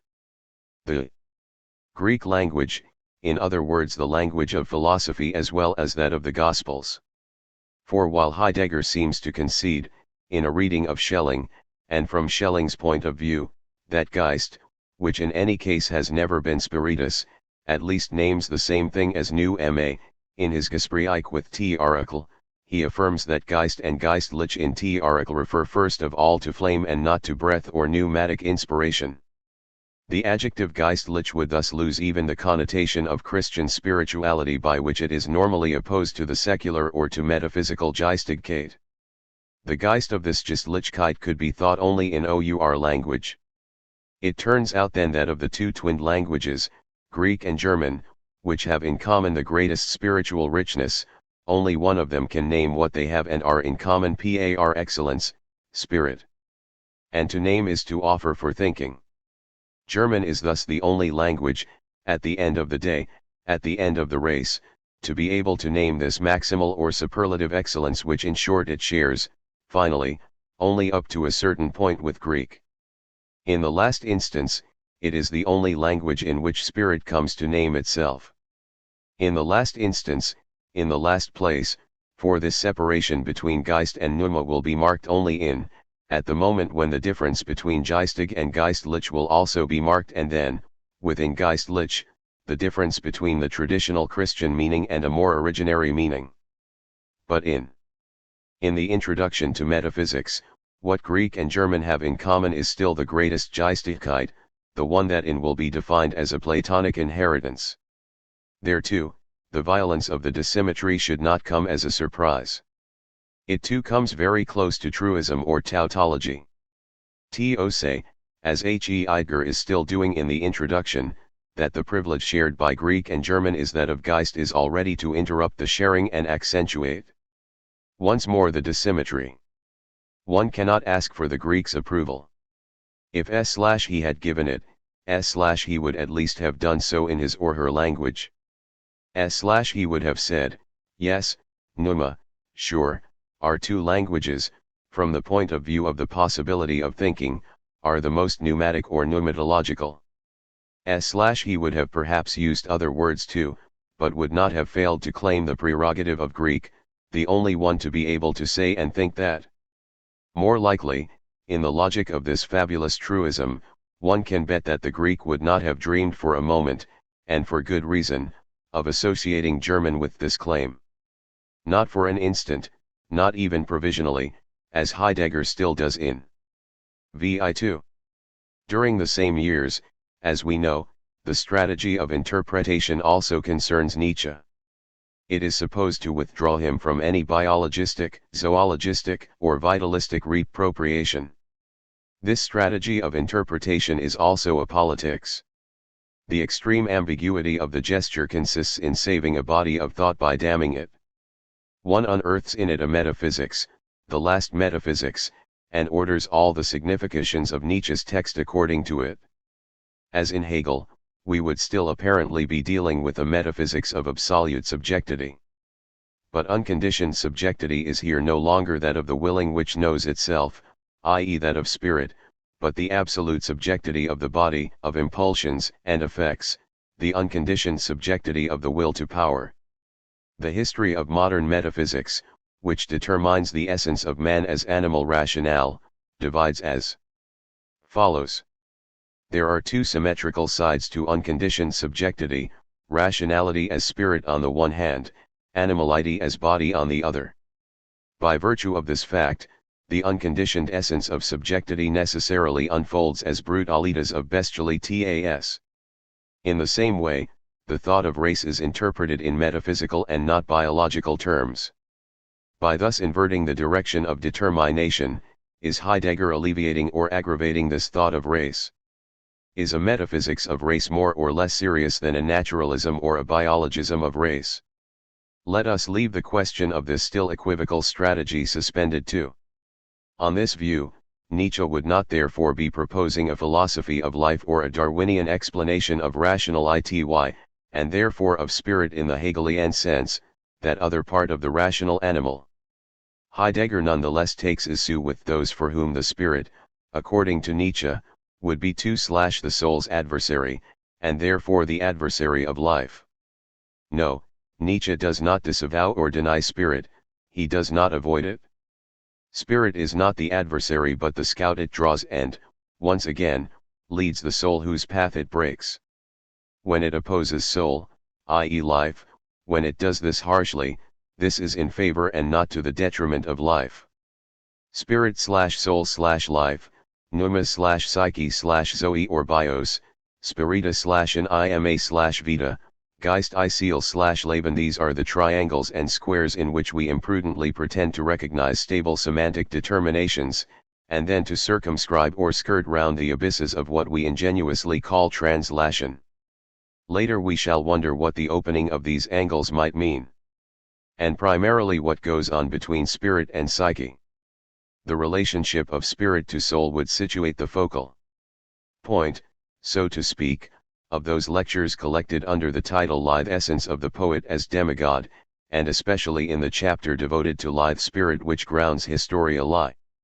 The attempt is to elucidate some lines by Helderlin published by Beisner in An Imliche ist der Geist nicht im Anfang, nicht in der Quelle. In Zerit die Hamath. Koloni Bt, und tapfer Vergesen der Geist. Unser Blumen erfroen und die Schitten unsere Wilder den Schmack teten. Fos t der Besieler Verbrandt. I shall not venture to translate these few lines, especially not the first two whose syntax, the place and intonation of the nicht, have been for quite a while now the subject of a debate which it is perhaps not indispensable to get involved in here. Who is the spirit? Asks Heidegger. Who is the spirit who zu Haus ist? Nicht im Anfang, nicht in der Quelle. At that time, he explains, the word spirit has a univocal meaning, even if it is not fully developed. Helderlin gets this essential meaning from the thought of Hegel and Schelling. But one would go astray if one concluded that Helderlin borrowed the metaphysical concept of spirit to take it on here or there in poetry. First, a poet, and a poet of Helderlin's rank, does not borrow, does not take on something like a I concept. Secondly, his poetic auseinandersetzung with metaphysical thought leads him to send it packing, to overcome it in this very relationship. Even if his word Geist lets itself be determined by German metaphysics, it is not identical with it, it cannot be reduced to what German metaphysics thinks, in systematic mode, in its concepts of subjective or objective spirit. For these metaphysical systems, the Geist is the unconditioned absolute which determines and gathers every entity. It is thus, as spirit, the gemeinsame Geist, to the spirit of gathering. In its metaphysical concept, inasmuch as it gathers, spirit is, par excellence, thought, thinking itself.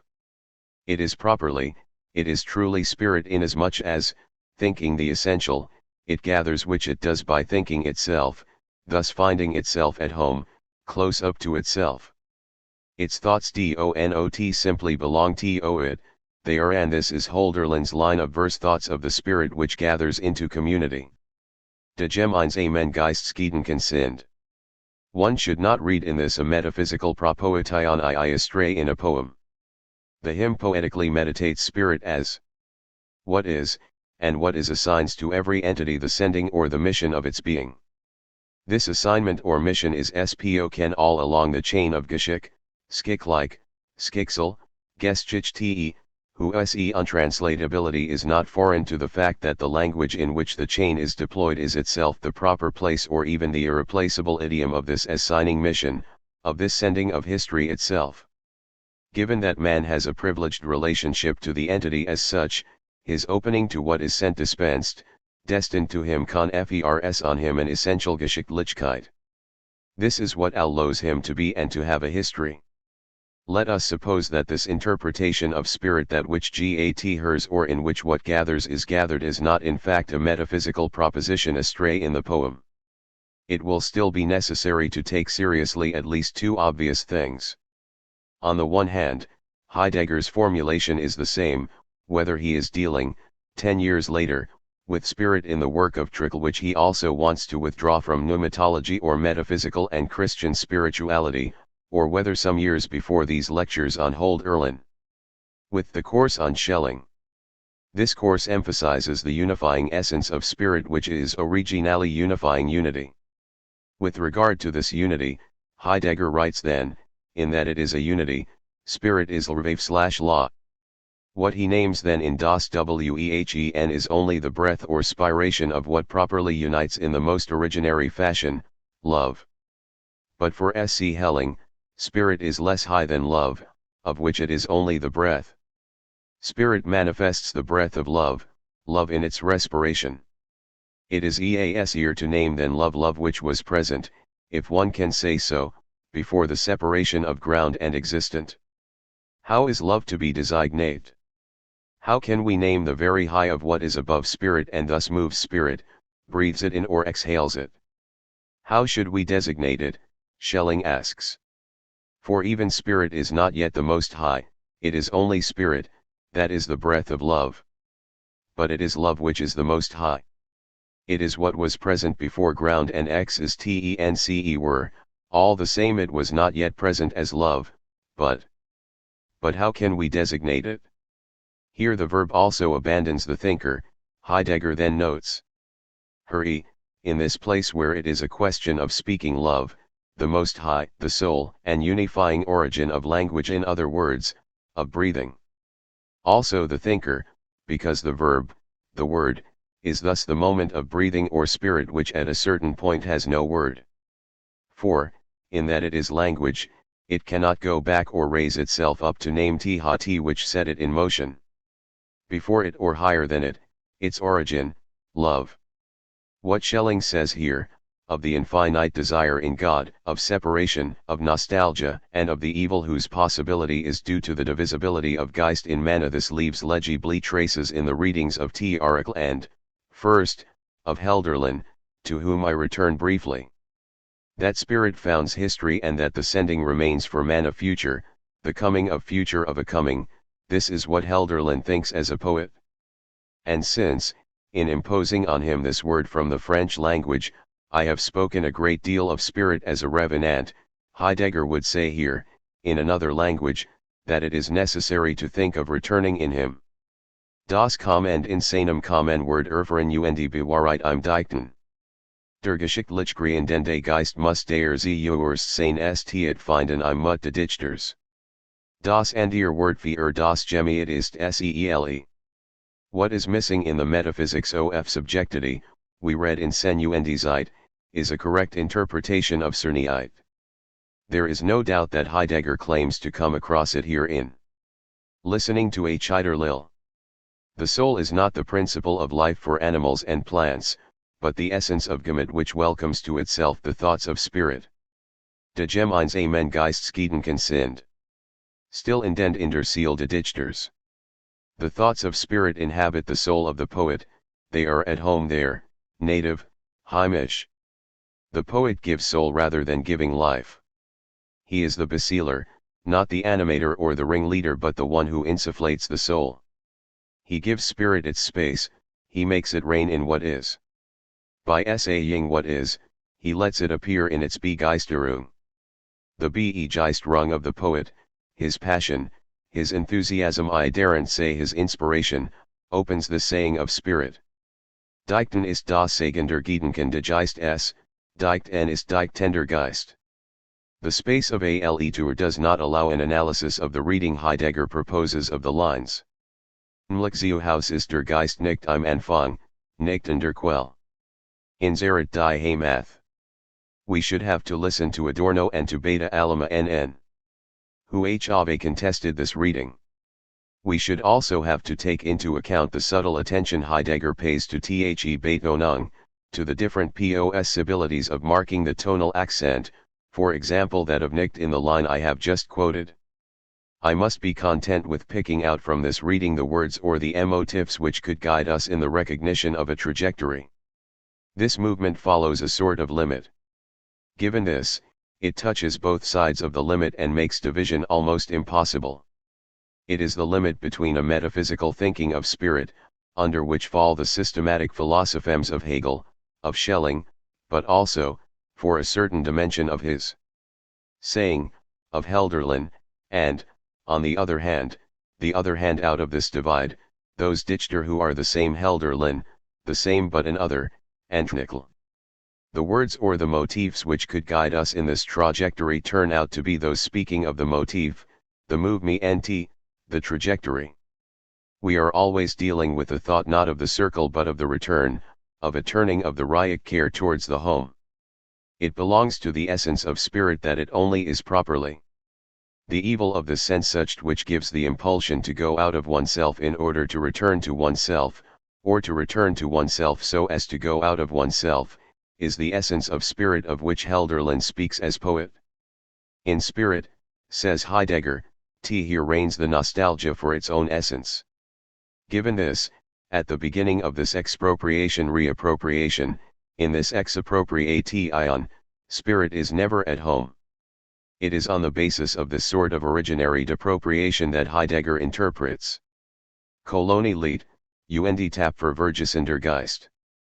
It loves the colony, and valiant forgetting, spirit. We should have to analyze another motif too. All I can do here is to situate it on the same path. The motif of fire. It crosses that of return, and Heidegger interprets it through the experience of the Germans between the first line of Del Ister which says to the fire come, see no w. An apostrophe which, in instituting fire as what comes, as the coming or the future, give to think flame. 9. What is spirit? Everything suggests that, from as early as, the date at which, lifting at last the quotation marks, he begins to talk of spirit and in the name of spirit, Heidegger never stopped interrogating the being of Geist. What is spirit? Final reply, in, fire, flame, burning, conflagration. 20 years later, then, and what years?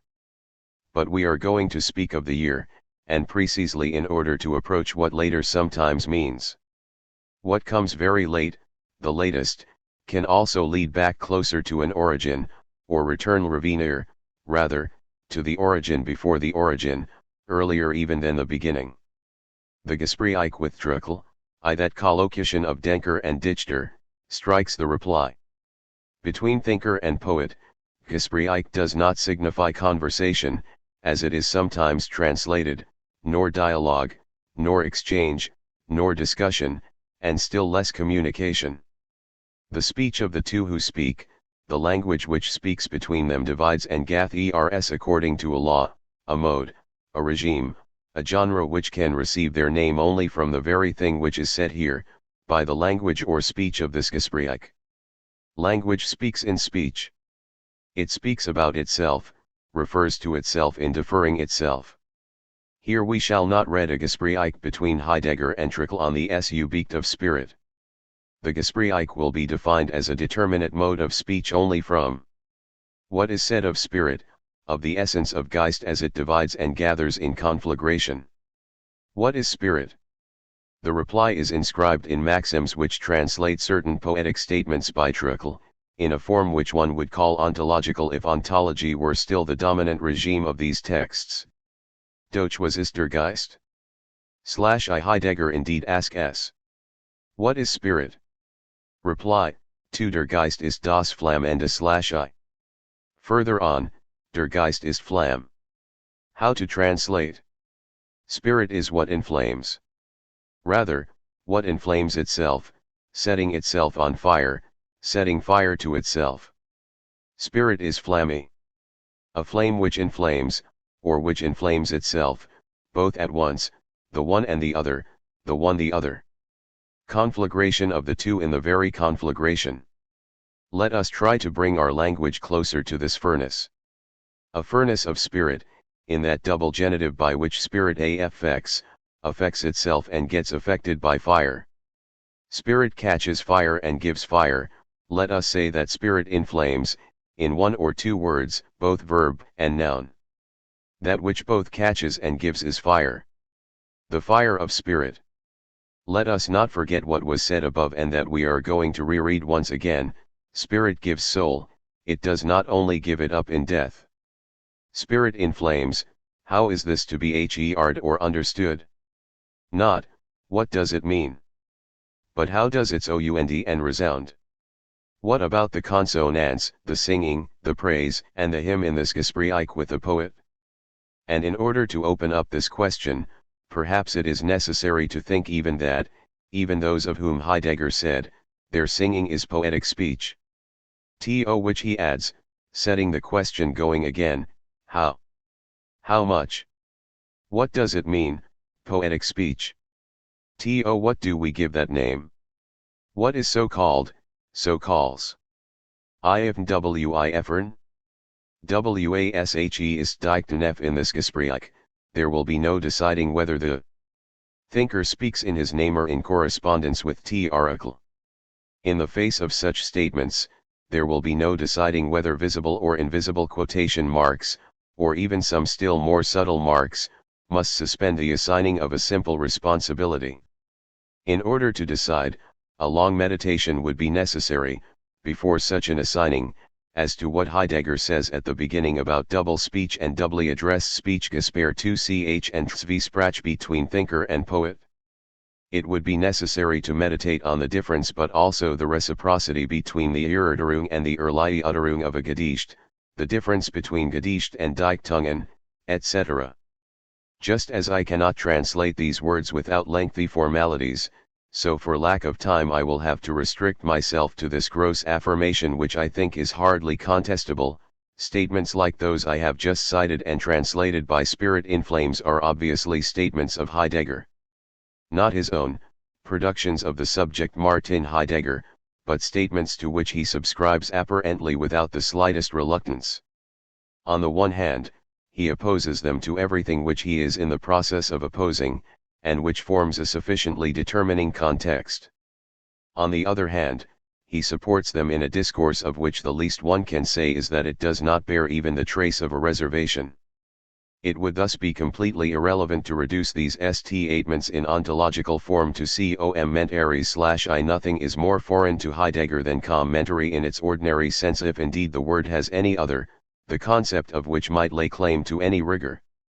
Certainly, Heidegger's statements let themselves be carried, conducted, initiated here by lines of trickles which they seem rather to precede or attract, guide in their turn. To set in motion Heidegger. What he says of flame and of spirit certainly lets itself be initiated by the lines in trickle. Lines which he picks out and chooses in a discreet but extremely active way. Spirit and flame are linked, for example, in the last poem, Grotic, which names two Dies Flammender Geists, lithe ardent flame of spirit, or the opening of the poem in L as if Dem Geist lie die Flamme, Glie Hend Schwärmet, Lito spirit give up your flame, fervent melancholy. Given this, the question does not expect to find out who says is spirit in flames, they both say it in their fashion, but to recognize what Heidegger says of spirit in order to situate such an utterance, both to explain it and to lead it back to its place if it has a place, and one that is absolutely its own. Faced with Geist this time, with the Geist T-Oracle is talking about, Heidegger is not interested in deconstructing its meaning, or reinscribing it into metaphysics or even Christian theology. On the contrary, he intends to show that THIRD-WORLDISM has not only crossed the limit of onto theology, it allows us to think such a crossing which is also an enfranchisement. This enfranchisement, still equivocal in Hölderlin, as we have just seen, is univocal in THIRD. Never elsewhere did Heidegger attempt to save poetic univocity as he does in a certain passage of this text, which I must be content merely to quote, I unique of its kind, the rigor of the essentially plurivocal language of T-Oracle is, in a higher sense, so univocal that it even remains infinitely superior to any technical exactitude of the concept in its simply scientific univocity. This Erörterung of THIRD-WORLDISM is, so it seems to me, one of Heidegger's richest texts, subtle, overdetermined, more untranslatable than ever. And, of course, one of the most problematic. With a violence that I can neither hide nor assume, I shall have to extract from it the spectrum which replies to the names and attributes of spirit. As I am continuing to study T.'s text, on the other hand, with a more fitting patience, I hope one day to be able beyond what a lecture allows me to do today to do justice to it by also analyzing its gesture, its mode, and its status, its relationship with philosophical discourse, with hermeneutics and poetics, but also what it says of Geschlecht, of the word Geschlecht, and also of the place, and of animality. For the moment, I shall follow only the passage of spirit. Heidegger seems at first to place his trust in the word Geistlich which he finds in Verklichter Herbst. At the moment of this non-fortuitous encounter and from the very opening pages, some determining decisions have been taken, already drawing their authority from the idiom of Old High German. In this Gespräch, everything seems to open and let itself be guided by the interpretation of a line from Frühling der Seele. Ist die Seele ein Fremds auf Erden. Yes, the soul is a stranger upon the earth. Heidegger immediately disqualifies any Platonic hearing of this. That the soul is a stranger does not signify that one must take it to be imprisoned, exiled, tumbled into the terrestrial here below, fallen into a body doomed to the corruption of what is lacking in being and in truth is not. Heidegger does thus indeed propose a change of meaning in the interpretation. This change of meaning goes against Platonism, comes down to an inversion, precisely, of meaning itself. The soul is a stranger because it does not yet inhabit the earth, rather as the word Fremd is strange because its meaning does not yet inhabit, because it no longer inhabits, its proper alltägliche place. Given this, by one of those metonymies which are the miracle of this Journey, Heidegger assigns to the soul the decline called for by a thrush. Then he distinguishes this decline from any catastrophe or any erasure in the VE. Now the word spiritual belongs to the same stanza as the line yes, the soul is on the earth a stranger. Geistlich die Erdblue ber dem Verhöhnen Waldo. It is therefore geistlich, spiritually, that the azure blue of the sky becomes crepuscular. This word, geistlich, often returns in Trickle's work. Heidegger announces, then, that it must be an object of meditation. And it will indeed be one of the major threads, if not the most visible, in this interlacing. The azure becomes crepuscular spiritually, geistlich. Now this becoming crepuscular, this die Madame Rung, which does not signify a decline nor an occidentalization, is of an essential nature. And what proves this, according to Heidegger? Well, a not her poem of Trickle's, entitled, precisely, just like Die Morung, in which the last line speaks of the spiritual night.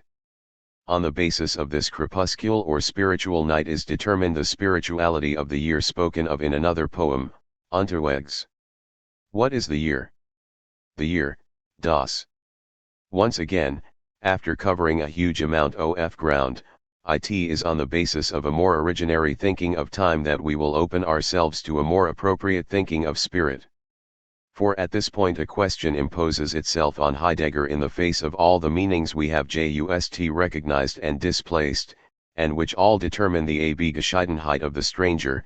If the poet says of the dawn, the night, of the stranger's year, of his journeying, his departure, in short, of his decease, that they are spiritual, what is then the meaning of this word, geistlich? To listen superficially to him, Heidegger notes, THIRD seems to restrict himself to the common meaning of the word, to its Christian meaning, and even to that of a certain ecclesiastical holiness.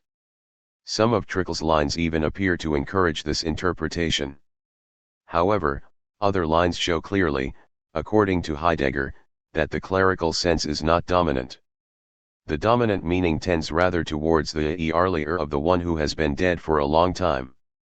A movement towards that more than matutinal FRE, this more than vernal initiality, the kind which comes even before the first day of spring, before the principle of the primum tempus, comes the day before the day before. This Freie as it were keeps vigil for the vernal itself. It is already the promise of the poem Freiling der Seele. The promise must be stressed. The word Versprechen speaks the singular Freie promised by a poem entitled Freiling der See. But we also find it again near the conclusion, when Heidegger is speaking of the West. Referring to the poem entitled Herbstseele, he distinguishes between the West which THIRD gives us to think and that of Platonic Christian Europe. He writes of this West what is also valid for the Archi or pre-Oriental Freie and again emphasizes the promise. This West is older, i.e. Freier, more precocious, see the very coming, in the promise, for better and for worse, of the given word. It remains to find out whether this Versprechen is not the promise which, opening every speaking, makes possible the very question and therefore precedes it without belonging to it, the dissymmetry of an affirmation, of a yes before all opposition of yes and no. The call of being every question already responds to it, the promise has already taken place wherever language comes. Language always, before any question, and in the very question, comes down to the degradation of the spiritual into the rational, intellectual, ideological is indeed what Heidegger was condemning in. From this point of view the continuity of his remarks appears incontestable. But, he was speaking in the name of Geistigkeit and not of Geistlichkeit, especially not of that Geistlichkeit. He was speaking in the name of what he has just defined as the Platonic origin of the misinterpretation and degradation of spirit. At least he was doing so literally, since he constantly made use of the word geistig, but the distinction between the letter and something else has precisely no pertinence here other than a Platonic Christian one. Those are, then, negative approaches to the essence of spirit. In its most proper essence, as the poet and thinker allow it to be approached, Geist is either Christian Geistlichkeit or Platonic metaphysical Geistigkeit. What is it, then? What is Geist? In order to reply to this question in an affirmative mode, still listening to Trickle, Heidegger invokes the Flamme. Spirit in flames, how to hear or understand this? It is not a figure, not a metaphor. Heidegger, at least, would contest any rhetoricizing reading. One could attempt to bring the concepts of rhetoric to bear here only after making sure of some proper meaning for one or other of these words, spirit, flame, in such and such a determinate language, in such and such a text, in such and such a sentence. We are far from that and everything comes back to this difficulty. No being able to follow Heidegger here step by step, I shall simply mark out the reading I should like to propose with a few traits. Why traits? Because the motif of the trait will, so to speak, make an incision within the flame. And the trait will be something quite different from what we mean in French by trait d'esprit. First trait. Heidegger does not simply reject the determination of spirit as spiritus and pneuma, in the passage I am going to quote. Rather, he derives it, he affirms the dependence of breath, wind, respiration, inspiration, expiration, and sighing in regard to flame. It is because Geist is flame that there is pneuma and spiritus. But spirit is not erst, not originarily pneuma or spiritus. Se con D trait. In this movement, the recourse to the German language appears irreducible. It appears to make the semantics of Geist depend on an originary meaning in true estet to the German idiom Geist. THIRD trait. In the affirmative determination of spirit in flam es the internal possibility of the worst is already lodged. Evil has its provenance in spirit itself. It is born of spirit but, precisely, of a spirit which is not the metaphysico-Platonic Geistigkeit. Evil is not on the side of matter or of the sensible matter generally opposed to spiriti. Evil is spiritual, it is also Geist, whence this other internal duplicity which makes one spirit into the evil ghost of the other. In the passage I am going to quote, this duplicity affects all the thinking up to and including that of ash, that whiteness of ash which belongs to destiny consumed and consuming, to the conflagration of the flame which burns itself up. Is ash the good or the evil of flame? I first translate a few lines before picking out some her traits, but what is spirit? In his last poem, Grotic, Trickle speaks of the burning flame of spirit. Spirit is what flares up and it is perhaps only as such that it blows. Oracle does not understand spirit primarily as pneuma. Not spiritually, but as the flame which flames lore inflames itself, and flammed, what is proper to spirit is this auto-effective spontaneity which has need of no exteriority to catch fire or set fire, to pass ecstatically outside itself, it gives itself being outside itself, as we shall see, spirit in flames gives and catches fire all by itself, for better and for worse, since it also affects itself with evil and is the passage outside itself, it raises, it displaces the ground of evil thus. Resides in the primordial will of the primary base. Let us finally situate a last trait, the trait itself, ris. This word also traces difference. It returns often to bespeak the retreat by which spirit relates to itself and divides in that sort of internal adversity which gives rise to evil, by inscribing it, as it were, right in the flame. Like fire writing. This is not an accident. It does not befall, after the event and as an extra, the flame of light. Flame writes itself, right in the flame. Tr8 of conflagration, spirit in flames traces the route, breaks the path, to the extent that the essence of spirit resides in conflagration, it breaks the path, makes its clearing and sets it on the road. As flame, spirit is the tempest which storms the sky and gives itself over to ousting God. Spirit pursues the soul on the way. The path breaking of this trait thus, and first of all, brings spirit back to soul.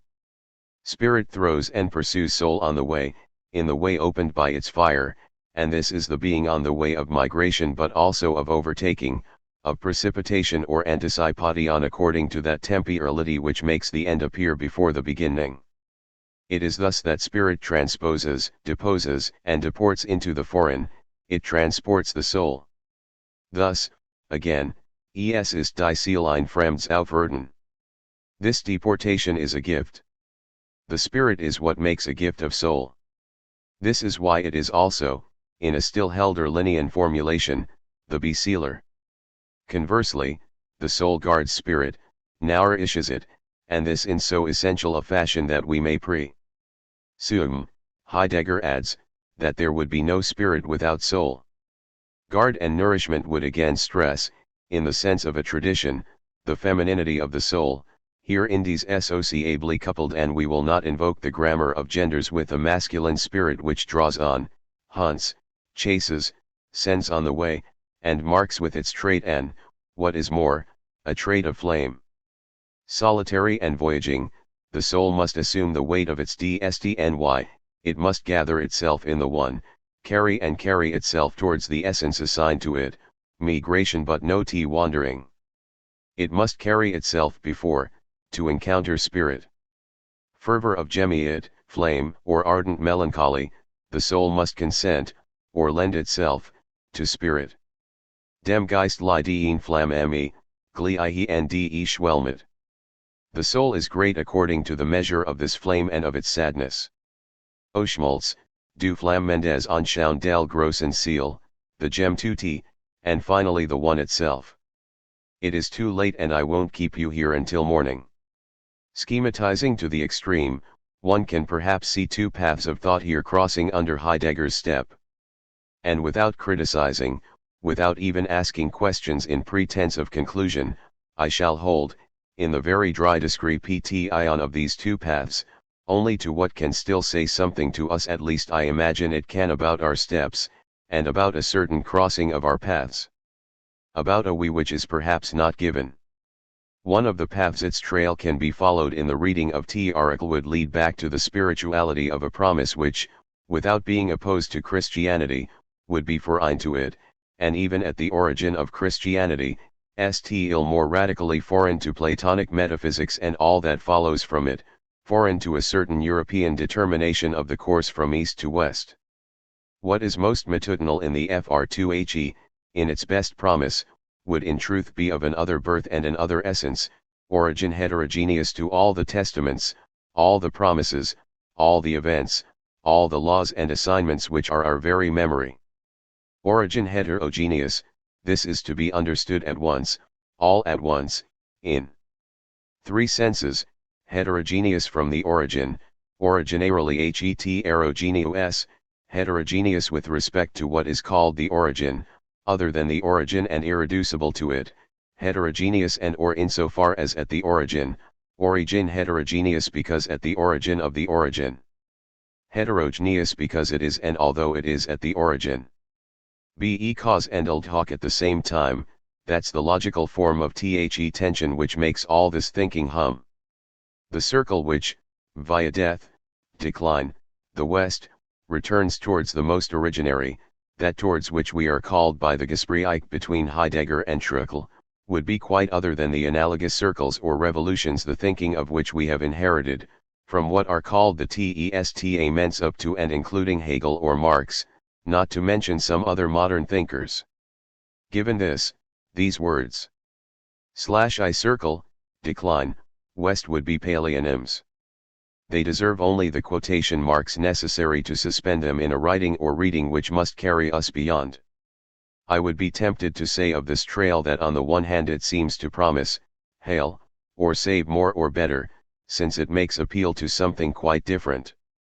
An announcement which is more provocative, disturbing, eruptive. But on the other hand, at least as to what puts it to the test in the reading of THIRD, this trail appears to be scarcely passable, even as the impassable itself.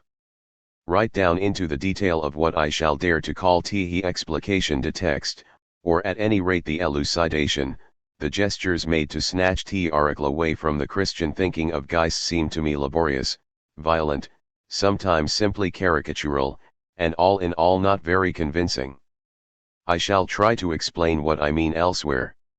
It is with reference to an extremely conventional and doxical outline of Christianity that Heidegger can claim to dechristianize THIRD's Gedicht. What is origin heterogeneous would in that case be nothing other but it's not nothing. Then the origin of Christianity, the spirit of Christianity or the essence of Christianity. One can, then, imagine a scene between Heidegger and certain Christian theologians, perhaps the most demanding, most patient, most impatient. In its program or its type, this meeting has not, moreover, failed to occur. In any case its logic seems prescribed. It would in truth be an odd exchange. Let us understand by that that the places can sometimes be exchanged in a disturbing way.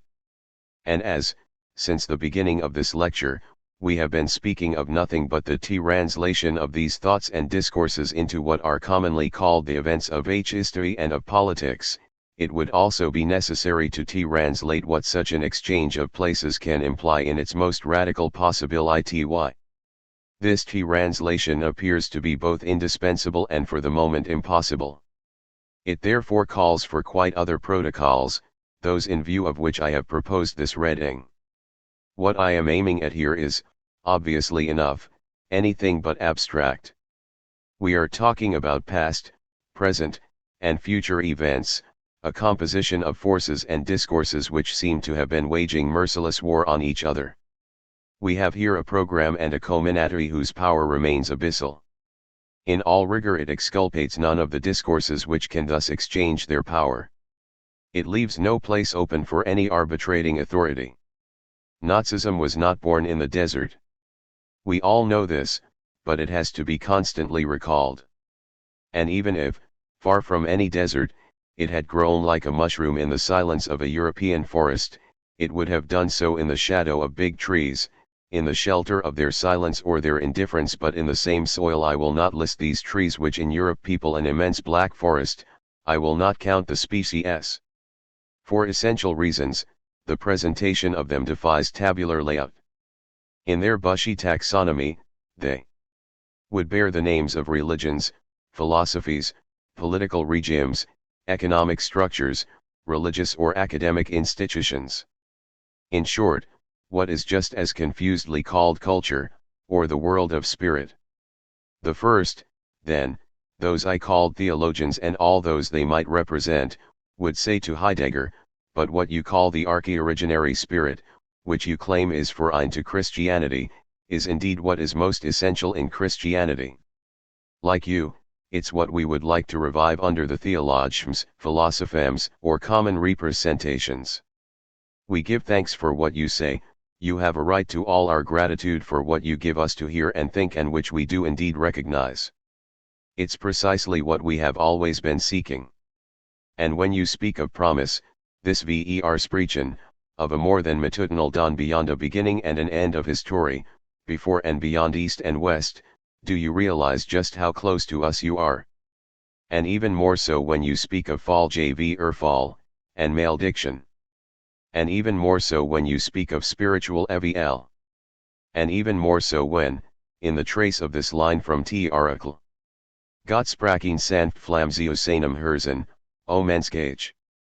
You name this word of God, his sprechen, which we are tempted to link with the versprechen just mention ed when you accord it with a zusprechen or a zuspruch, which calls us to the Entsprechung, to correspondence. And even more so when you speak of a resurrection to come of the Menschliche Entschlag from the dawn, or of salvation and the blow which saves, and when, making clear above all that this mission or this se ending of the blow struck strikes with difference. The Menschliche Geschlecht, i.e. saves it, you say that this I.e., this jo-inning of blow and salvation in an archi-originary and yet to come event, is a hymn letsa, a hymn of praise which the poet sings, and not stories which historians tell. When you say all that, we who would like to be authentic Christians think that you are going to the essence of what we want to think, revive, restore, in our faith, and even if we have to do it against these common representations with which you wish at all costs to confuse Christianity, against certain theologisms or certain onto-theological philosophems. You say the most radical things that can be said when one is a Christian today. At this point, especially when you speak of God, of retreat, of flame and fire riding in the promise, in accord with the promise of return towards the land of pre-archi-originarity, it is not certain that you would not receive a comparable reply and similar echo from my friend and co-religionary, the Messianic Jew. I'm not certain that the Moslem and some others wouldn't join in the concert or the hymn.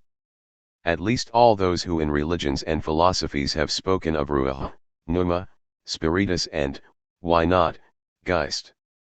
Since I'm doing the questions and answers here, I imagine Heidegger's reply. We can reconstruct it on the basis of the program of typical strategies which he has, after all, bequeathed to us, but in affirming that Trickelsgedichtan everything I say along with it is neither metaphysical nor Christian, I am opposing nothing, especially not Christian ity, nor all the discourses of the fall, of malediction, of the promise, of salvation, of resurrection, nor the discourses on pneuma and spiritus, nor even on ma. I'm simply trying, modestly, discreetly, to think that on the basis of which all this is possible. That, because it has always been veiled, is lt yet what it makes possible.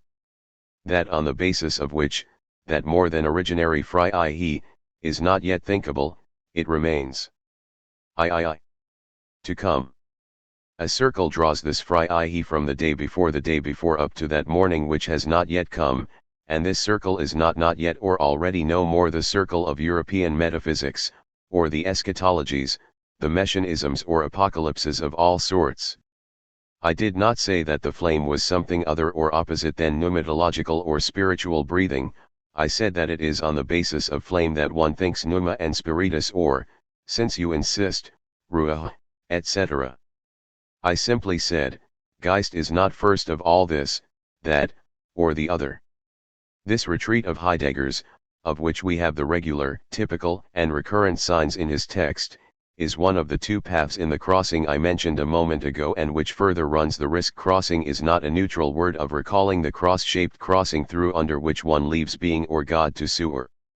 Heidegger's retreat, in this crossing, would be one of the two steps, or rather the step toward the earlier. It leads to making this powerful thinking repetition into a retreat or an advance towards the most originary, the pre-archi-originary, which only thinks more and thus better by thinking noting more, nothing other in any case, no other content than what is there, even as the promise of the future, in the legacy of metaphysics or the traditions, let's say religious ones, and, more generally, in this world of which, Heidegger said it is always a spiritual world. But if one made of this an objection or reproach against Heidegger, if one said to him that this repetition adds, invents, or discovers nothing, that it merely redoubles hollowly, by an experience which is, all in all, that of truth as memory and memory as promise, the event of a promise which has already taken place, Heidegger, I imagine, would reply, in what you call the path of repetition which adds nothing, the thinking of this frei to come, while advancing towards the possibility of what you think you recognize, is going towards what is quite other than what you think you recognize. It is indeed not a new content. But access to thought, the thinking access to the possibility of metaphysics or pneumato-spiritualist religions, opens onto something quite other than what the possibility makes possible. It opens onto what remains origin heterogeneous. What you represent as a simply ontological and transcendental replica is quite other. This is why, without opposing myself to that of which I am trying to think the most matutinal possibility, without even using words other than those of the tradition, I follow the path of a repetition which crosses the path of the entirely other. The entirely other announces itself in the most rigorous repetition. And this repetition is also the most vertiginous and the most abyssal.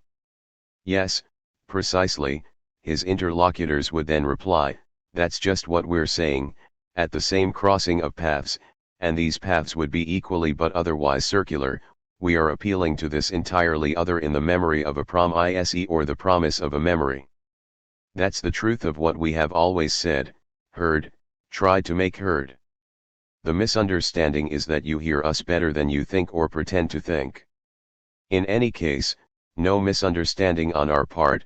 From now on, it's enough to keep talking, not to interrupti, between the poet and you, which means just as much between you and us, this is why sprach. It's enough not to interrupt the colloquium, even when it is already late. The spirit which keeps watch in ret will always do the rest. Through flame or ash, but as the entirely other, inevitably.